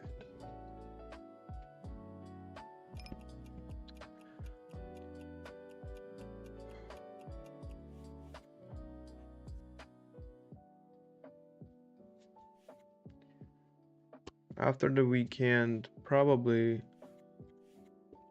I'm gonna take. We're gonna continue on Thursday. Like Thursday, we continue on Sure, and not to mention there is actually 500 PLO tournament, which is very much out of our bankroll. To start with, nothing new for us. Guarantee is pretty huge, so we might take our chance in that tournament, but we should like do something for it, something like maybe actually play some PLO 100 and farm one buy-in. Okay, here we just jam SPR1, flush draw.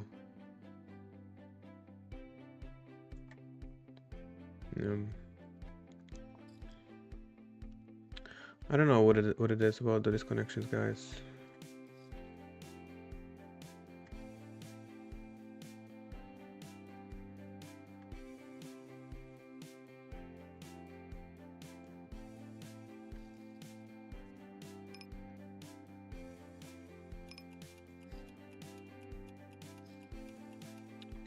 Okay, this is pretty loose, but let's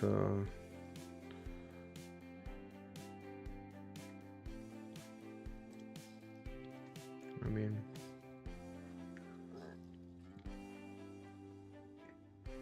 okay, we are flipping with one of the best flips we can hit. So we are flipping pre-flop.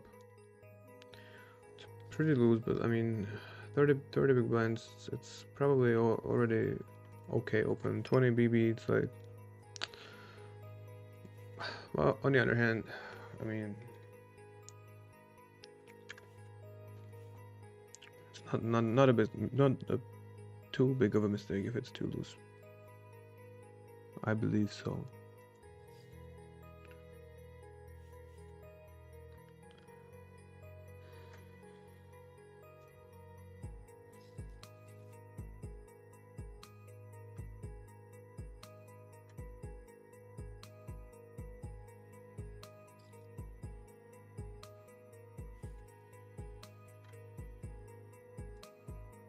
Alright, there is extra small blind. We want to limp a little bit more for the small blind.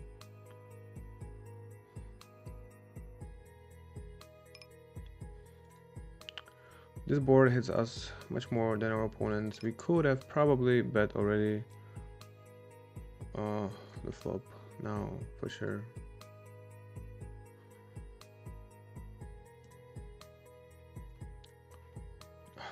No, not really sure, but I feel like I want to bet something to make whatever one pair folds. Alright.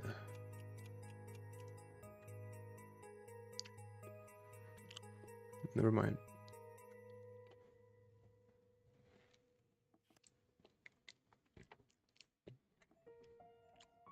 Do not copy that hand. That was random, okay? The river.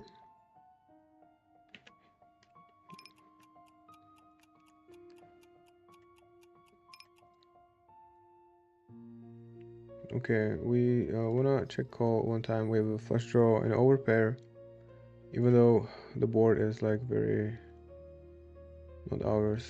Now this situation, usually we bet 1/3. Let's just bet it with everything.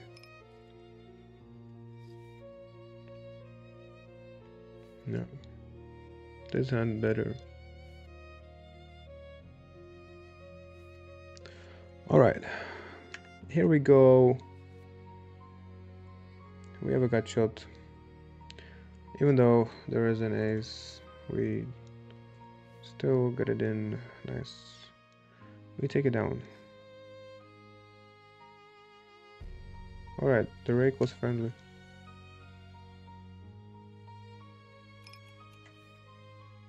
This one was.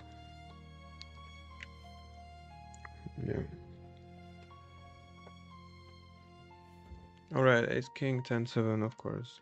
It's a good hand.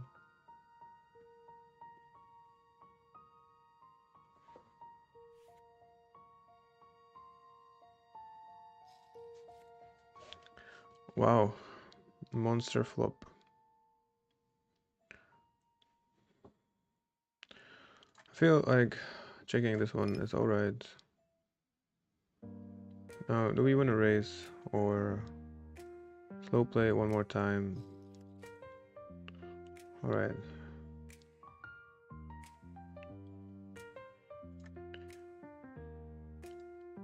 It's hard to say if we even have a value bet here. We block queen 7. We don't block queen jack. We block ace queen, queen 7. Probably not much that will call us. Alright. If the river is a brick, you probably catch a bluff. Maybe even on a club.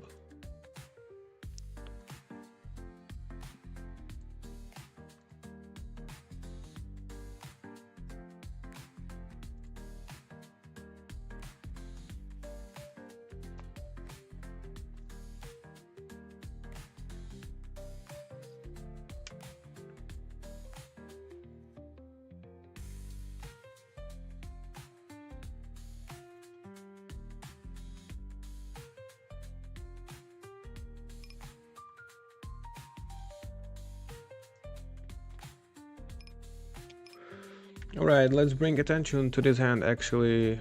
Might be interesting. Let's see what it actually means. We face a pot bet now on the turn.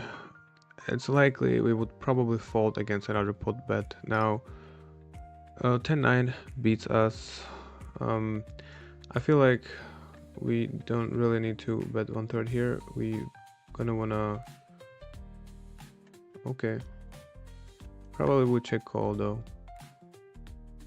Right here. 8 big blinds. Pretty sure this is a profitable spot even if he shows us aces. Because the dead money and everything. Now, yeah. Let's see how much will the pot be. 607. We have open-ender. We are not dead.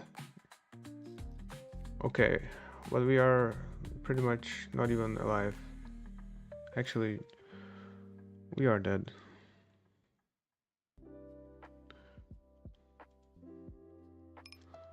We are hoping in chop chop.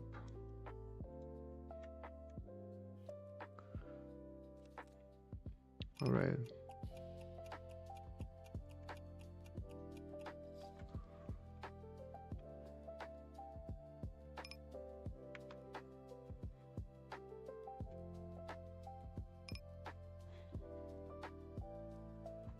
So I probably prefer to have like 5, 6, 7, 9 hand in this hand than kings, but still the dead money was real.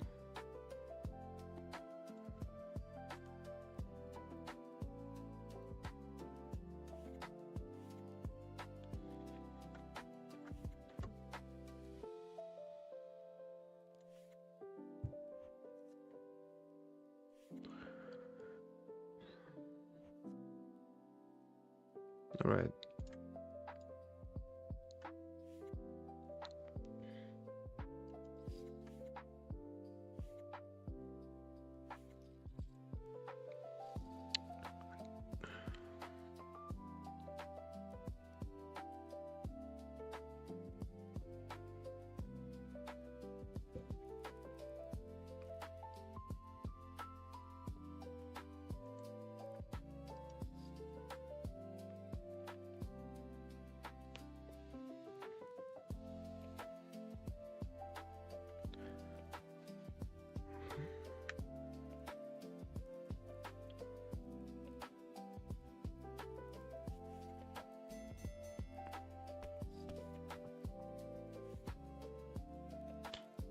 one of the last hands before.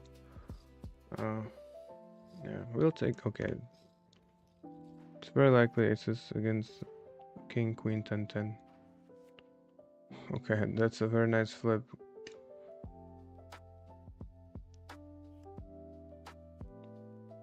Could have been a bad beat actually. Straight flush and quotes.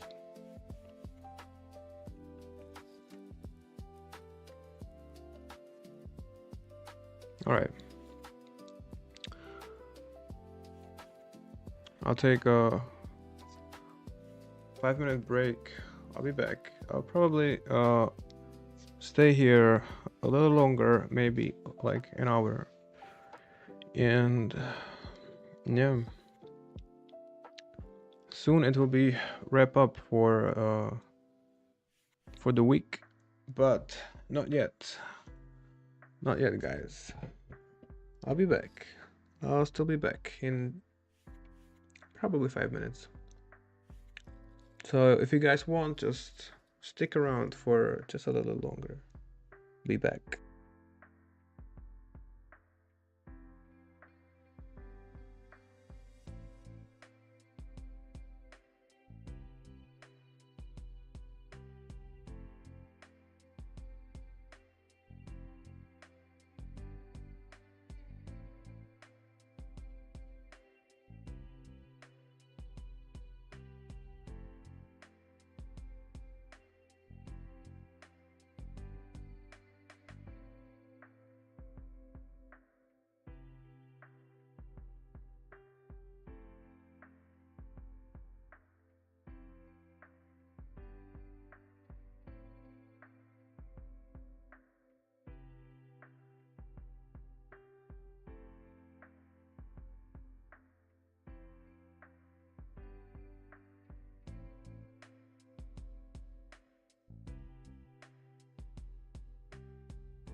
All right, let's get back into the action for a little bit. All right.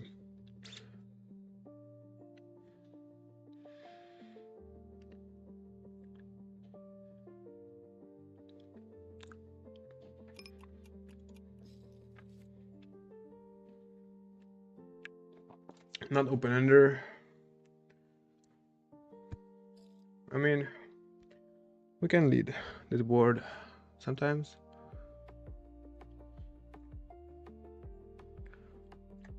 This hand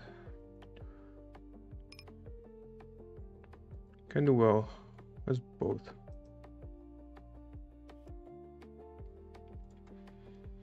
Okay, check fold.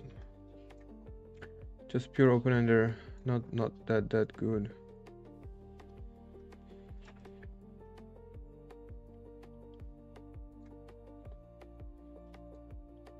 Okay, this hand.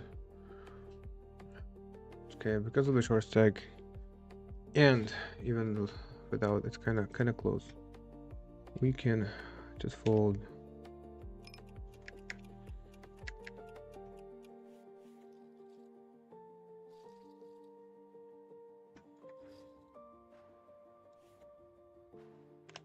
Aces. We open raise from the under the gun.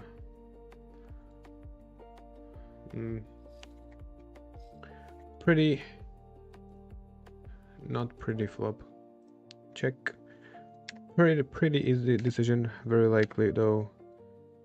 Now let's try to add some action table from lower stakes. All right, we are not just over yet. We will still play.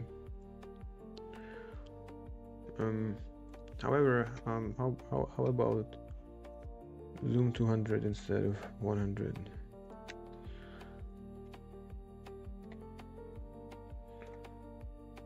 Okay. Bringing PLO 100 regular tables. There is some gold sometimes actually. Okay, this was a we could have opened that hand. One zoom. Okay, this guy's actually.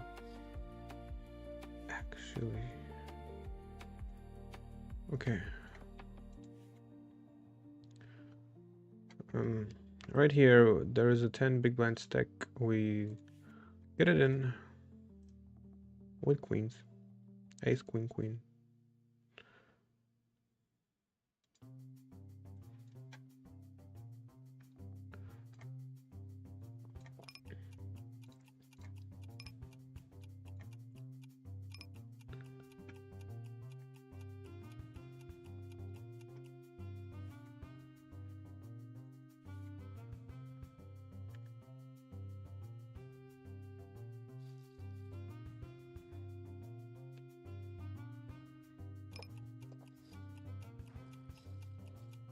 Okay. Fold. Here on this table we have some aces. Okay. All right. How to play post flop now? I would start with checking in with very many hands right here. Now we are not giving up just yet. We block like top set, and we have still aces. This board, I mean this turn we will check fold and river as well. We have a 6 actually. Okay, let's think about a hand before we do any decision. This is like the worst. This is like milking 2 pair or whatever. We block the bottom straight. Still is valuable. Let's call and see what he shows. Yeah, 2 pair. Here we raise some jacks.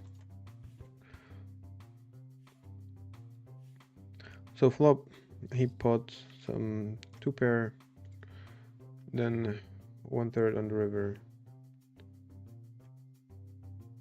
against our capped kinda range. I mean, he can bet fold. This is like, there was a short. Probably should have overlimped. No, we got into. Not really. Okay, it's not bad. We can hit some river. This is.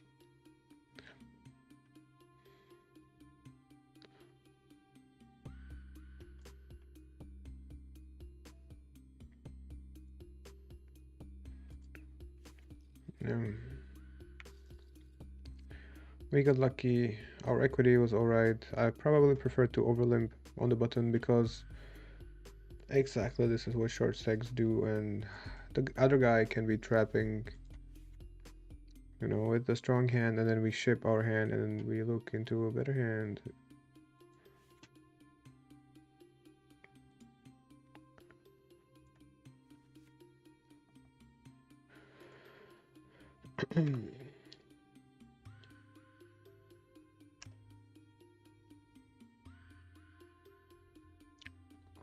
Okay, I feel like our next challenge, if we finish this one, could be some profit only playing PLO 100. The profit will only count from PLO 100. But I don't know if people can see it clearly in the lobby that it's only at PLO 100, because I think we deserve some better odds on that one.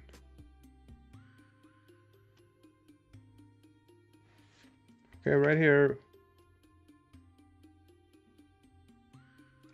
Let's actually see bet.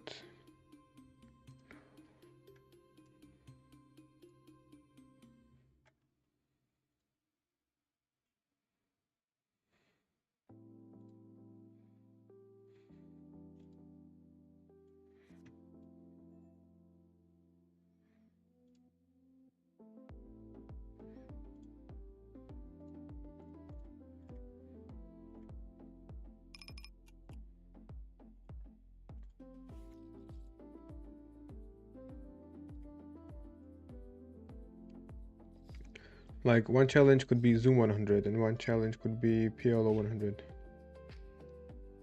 overall.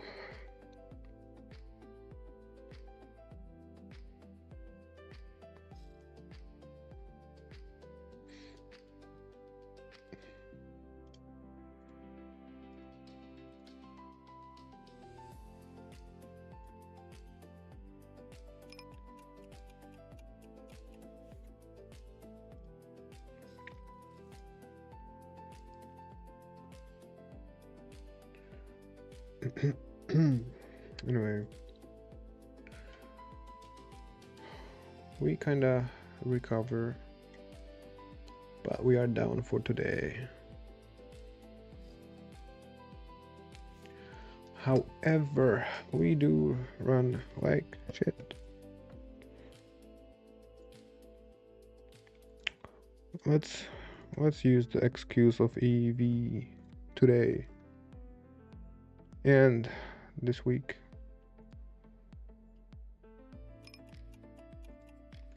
Yep. Although we recovered a little bit even on EV, like it looks like. Yeah.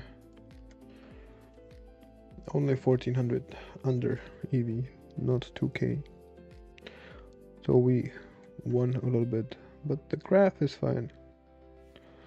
It's nothing too crazy. Actually, like this is fine. This last day. We are doing, you know, not too bad. Last 24 hours. But still,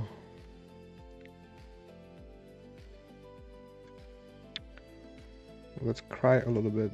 We could be running a little bit, just a little bit better. All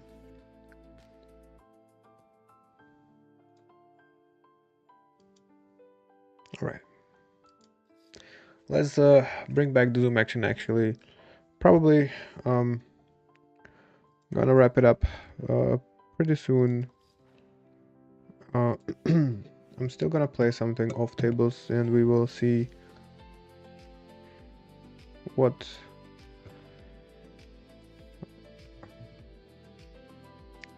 breakback we get on Monday.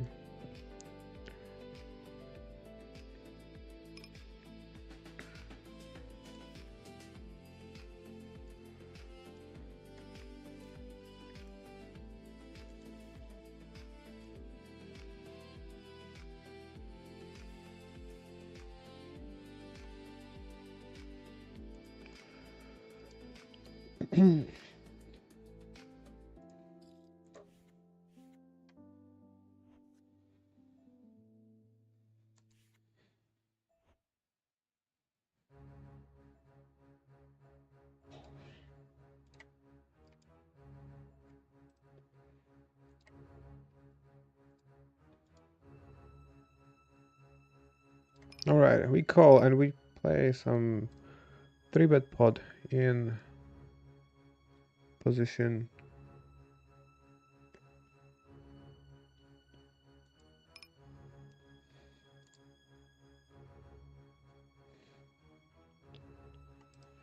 Check, check.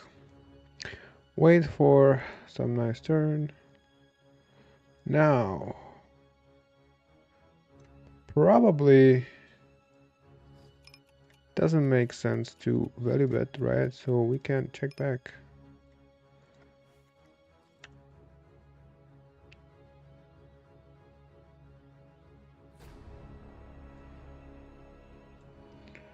And now I feel like we can maybe just YOLO bet 1-bet. Get called by 2-pair. Worked well.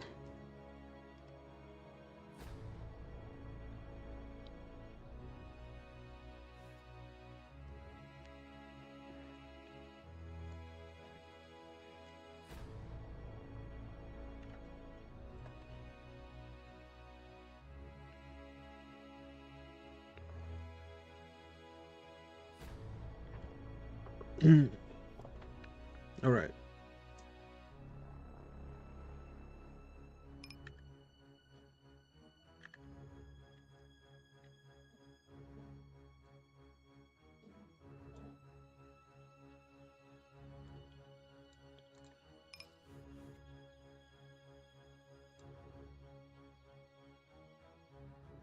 No reason to bet the turn. River. Probably no reason to value bet. Still can have kings.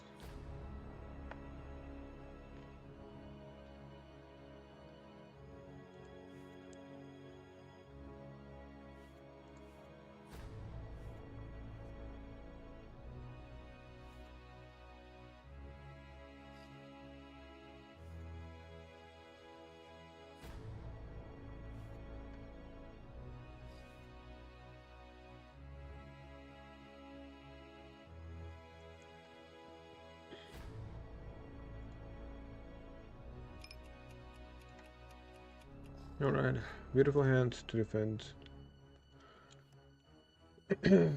Now,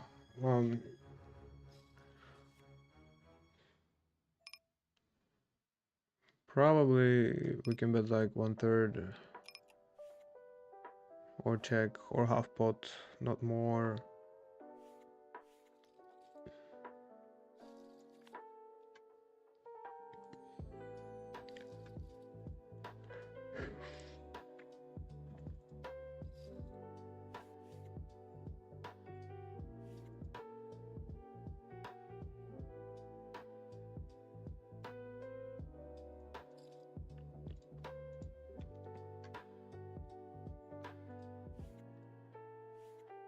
Okay, 3-bet, double suited kings.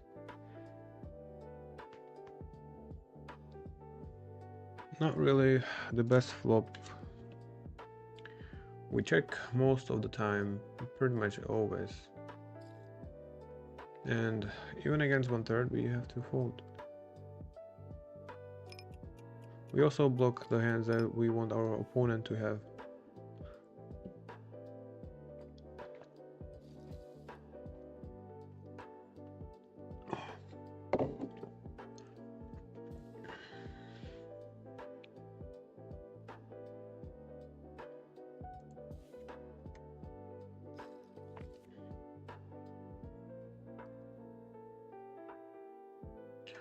Okay,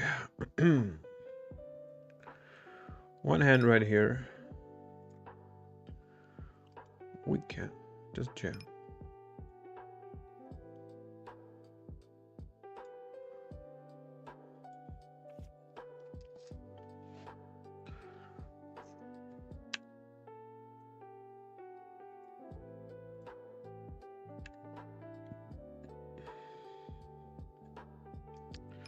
Yeah, this is the stakes where we belong. For now. Oh, we check off flop. Now, probably just folding. We block bluffs. Not any good river, really.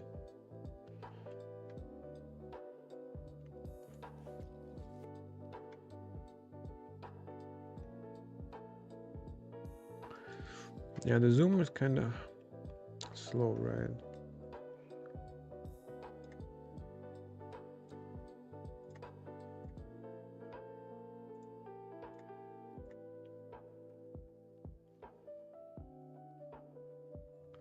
Yeah, we're not doing very well in zoom. Actually, we're doing pretty bad.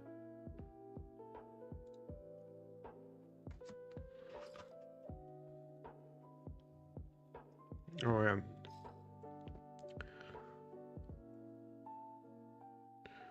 Remember the bluff. But all in all, I don't know. Seem like it's pretty tough. Even PLO 100 now. It's all tight.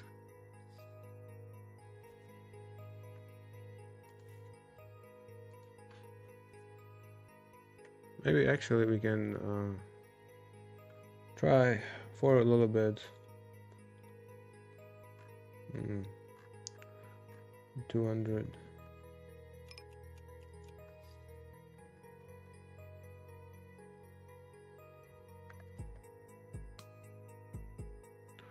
Alright, 2 pair. I feel like we can maybe bet.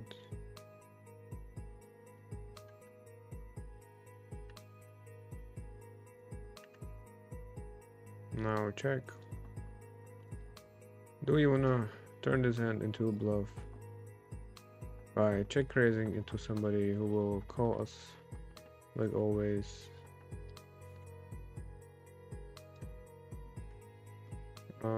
Sure, good idea. Let's do it one more time.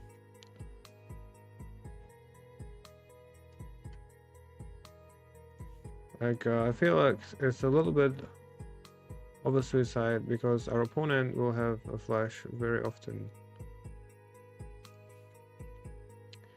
Very often, and will rarely fold. Maybe the river. Now we just ship it. I do believe our opponent has flash very often and okay, has 5s. That means we actually would get our bluff through for once. Wow.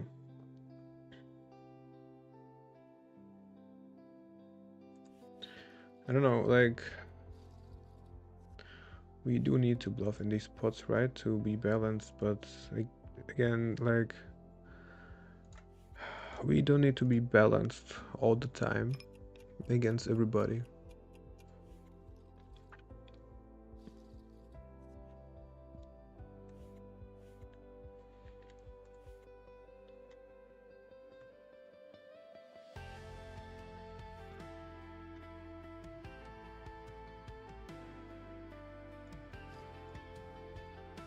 Okay, defend.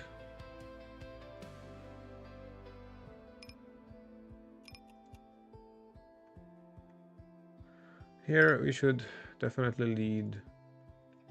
Not more than half pot, and half pot is probably nice because there are draws from the upside.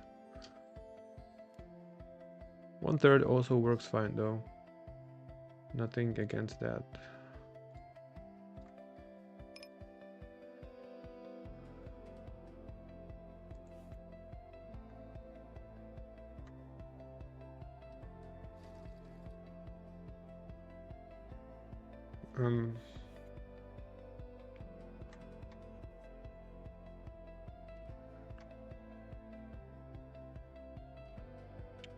Yes, it is a good player in my opinion.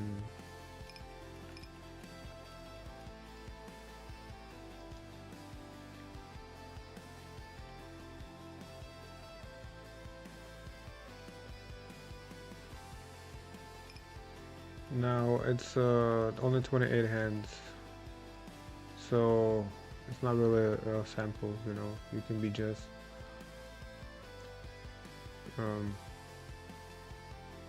card dead for this period.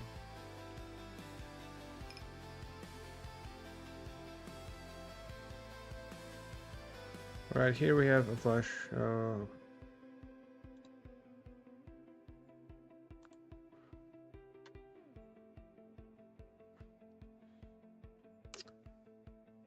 We do not want to bet too much.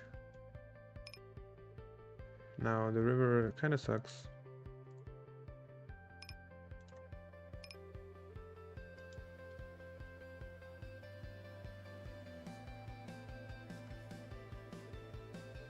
Yeah, I don't like this bet. It's probably likely either not flush or also a full, but we probably don't have any other option but to call.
Alright.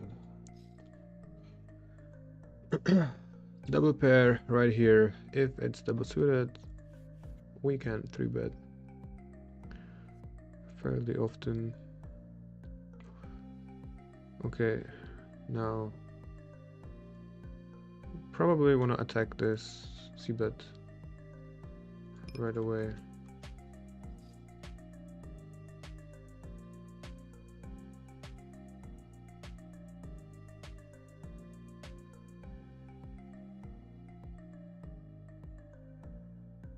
It's not the board where I would expect too much c-bet from our opponent.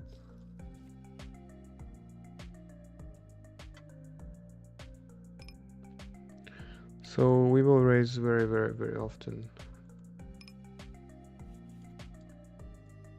Not only the good hands, but also hands like, I don't know, Jack 10, 10, 7.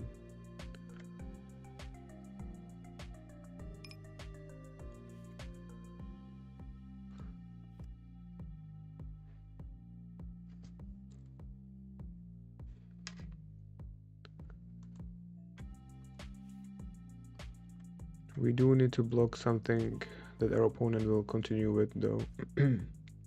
We cannot raise air, because sometimes when you see bets on boards where people shouldn't really bet all that much,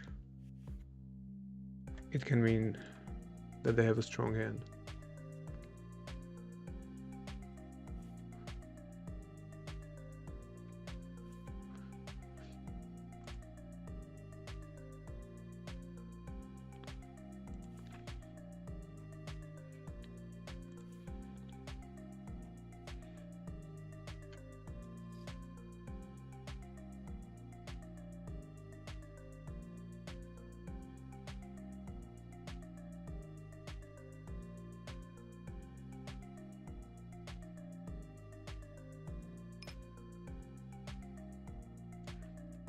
Okay, this is whatever, I mean, betting and then playing some future trees is fine, but checking is probably standard. We also have double bigger flush draw. Now I feel like we might bet 1/3 and try to get value from kings or kings with the 10.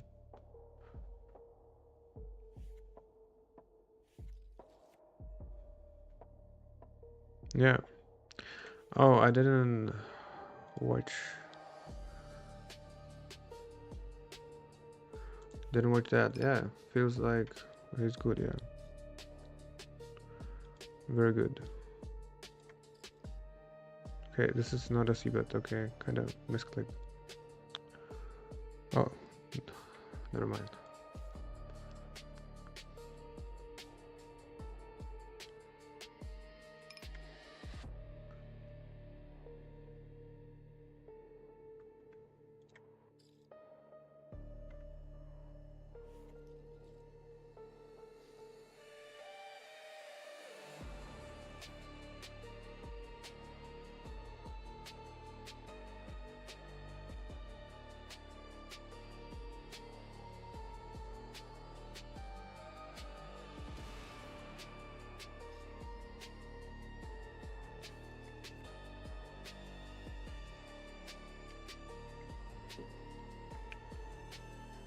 How did he do in the championship?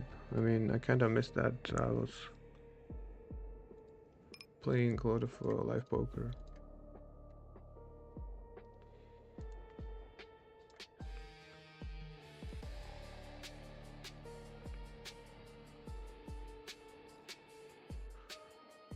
Okay, let's see. We have a hand here.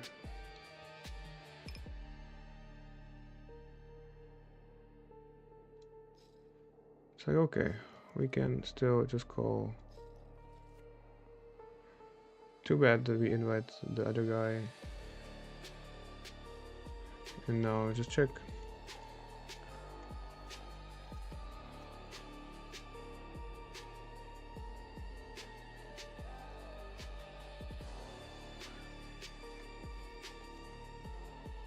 Okay, no, we do want to mix between raises and calls.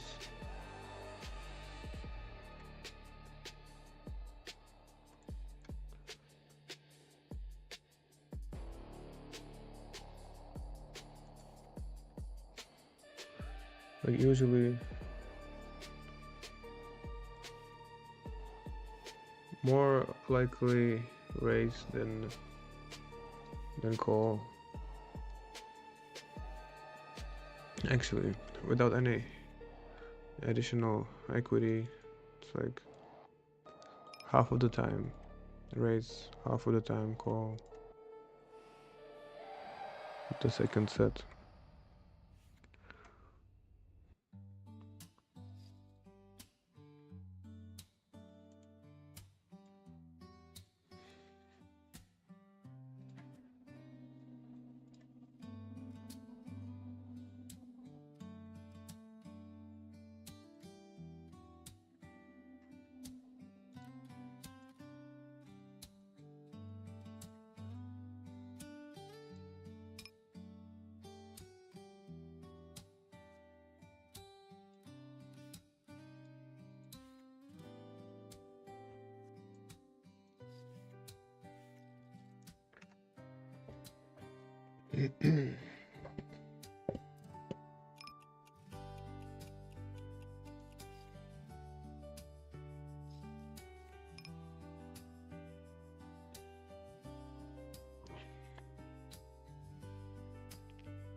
Right, we have a gut shot and a low flush draw.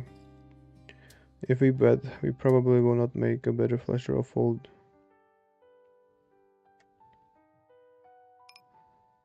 Now, open under a flush draw. Probably still gonna wanna call in position. Yeah. And now, two pair.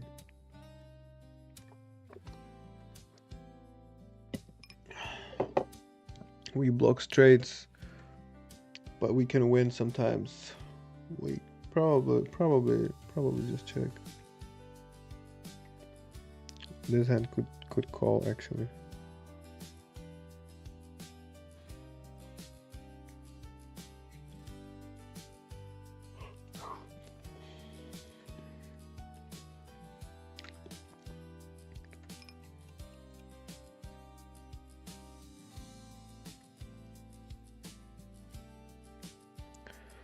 All right.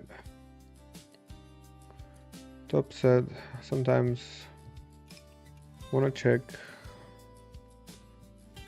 Sometimes wanna bet.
Right, this hand could go either way. Actually, I thought it's a wrap. It's just open ender. And I feel like we can actually just fold and it's fine. Weak open ender and a really low flush draw.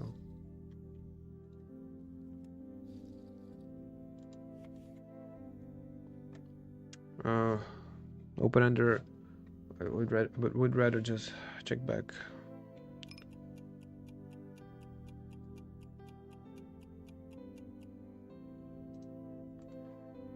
Okay, check back is fine actually. This is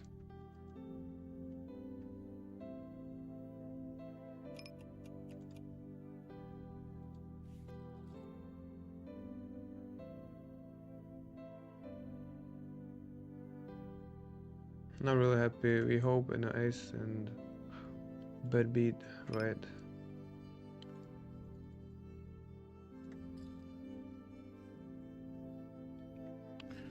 All right.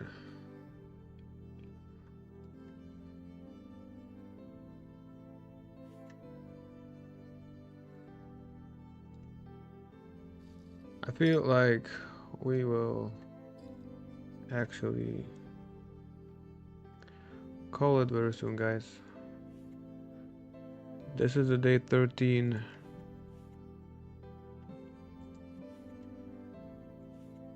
And yeah, it's been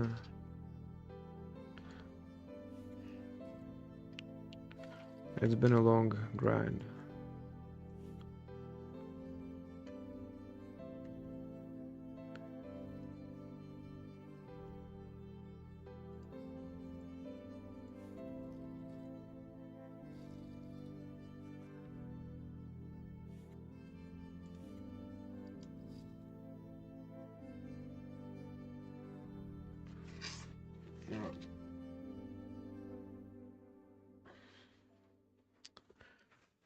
Yeah, I feel like tomorrow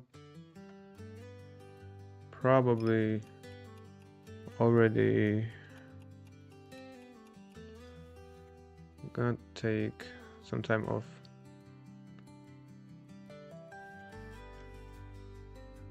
We will continue on Thursday starting with the 500 PLO tournament.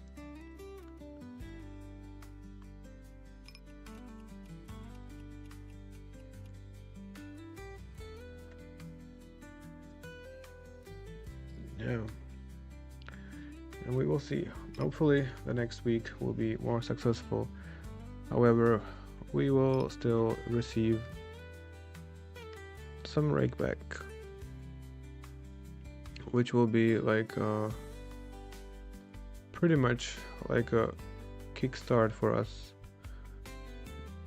that we need. Now we receive rakeback weekly, so we will have to survive throughout the whole weekend. So maybe a little bit more cautiousness about our favorite word, bankroll management.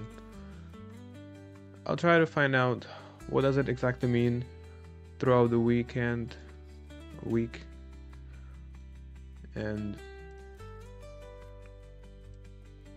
you know, maybe try to play a little bit more carefully. All right, right here we have aces. We get it in very short. There's nothing else what we can do. The flop is all right. Turn is very beautiful, and the river is ours. All right, let's hope in the hands like this next week, every single day, all day long. Now we skip a c-bet for some reason. I think we are ready to take some time off the tables. Now it's time to actually sit back, relax, and chill a little bit outside of poker tables and also outside. Yeah.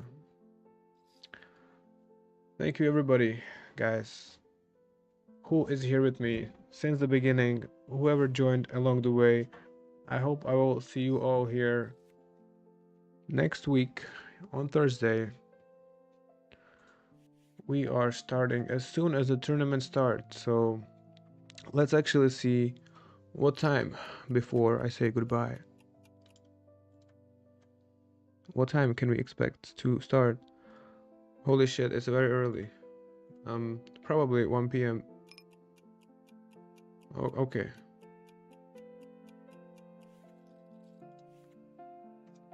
I'll take it. Thursday, 1 p.m. Right here, same spot, same game, same cards. Hopefully, bigger bankroll. Alright. Thank you everybody for joining, and I hope you guys enjoy the stream, and perhaps maybe if I make a good play every now and then, learn from that. Now please do not learn, or actually learn from my mistakes, but do not do them, okay? We have been grinding here for pretty long time.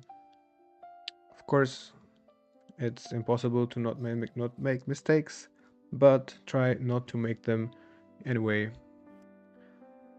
Once again, thank you everybody for joining, and I will see you next time, guys. Peace.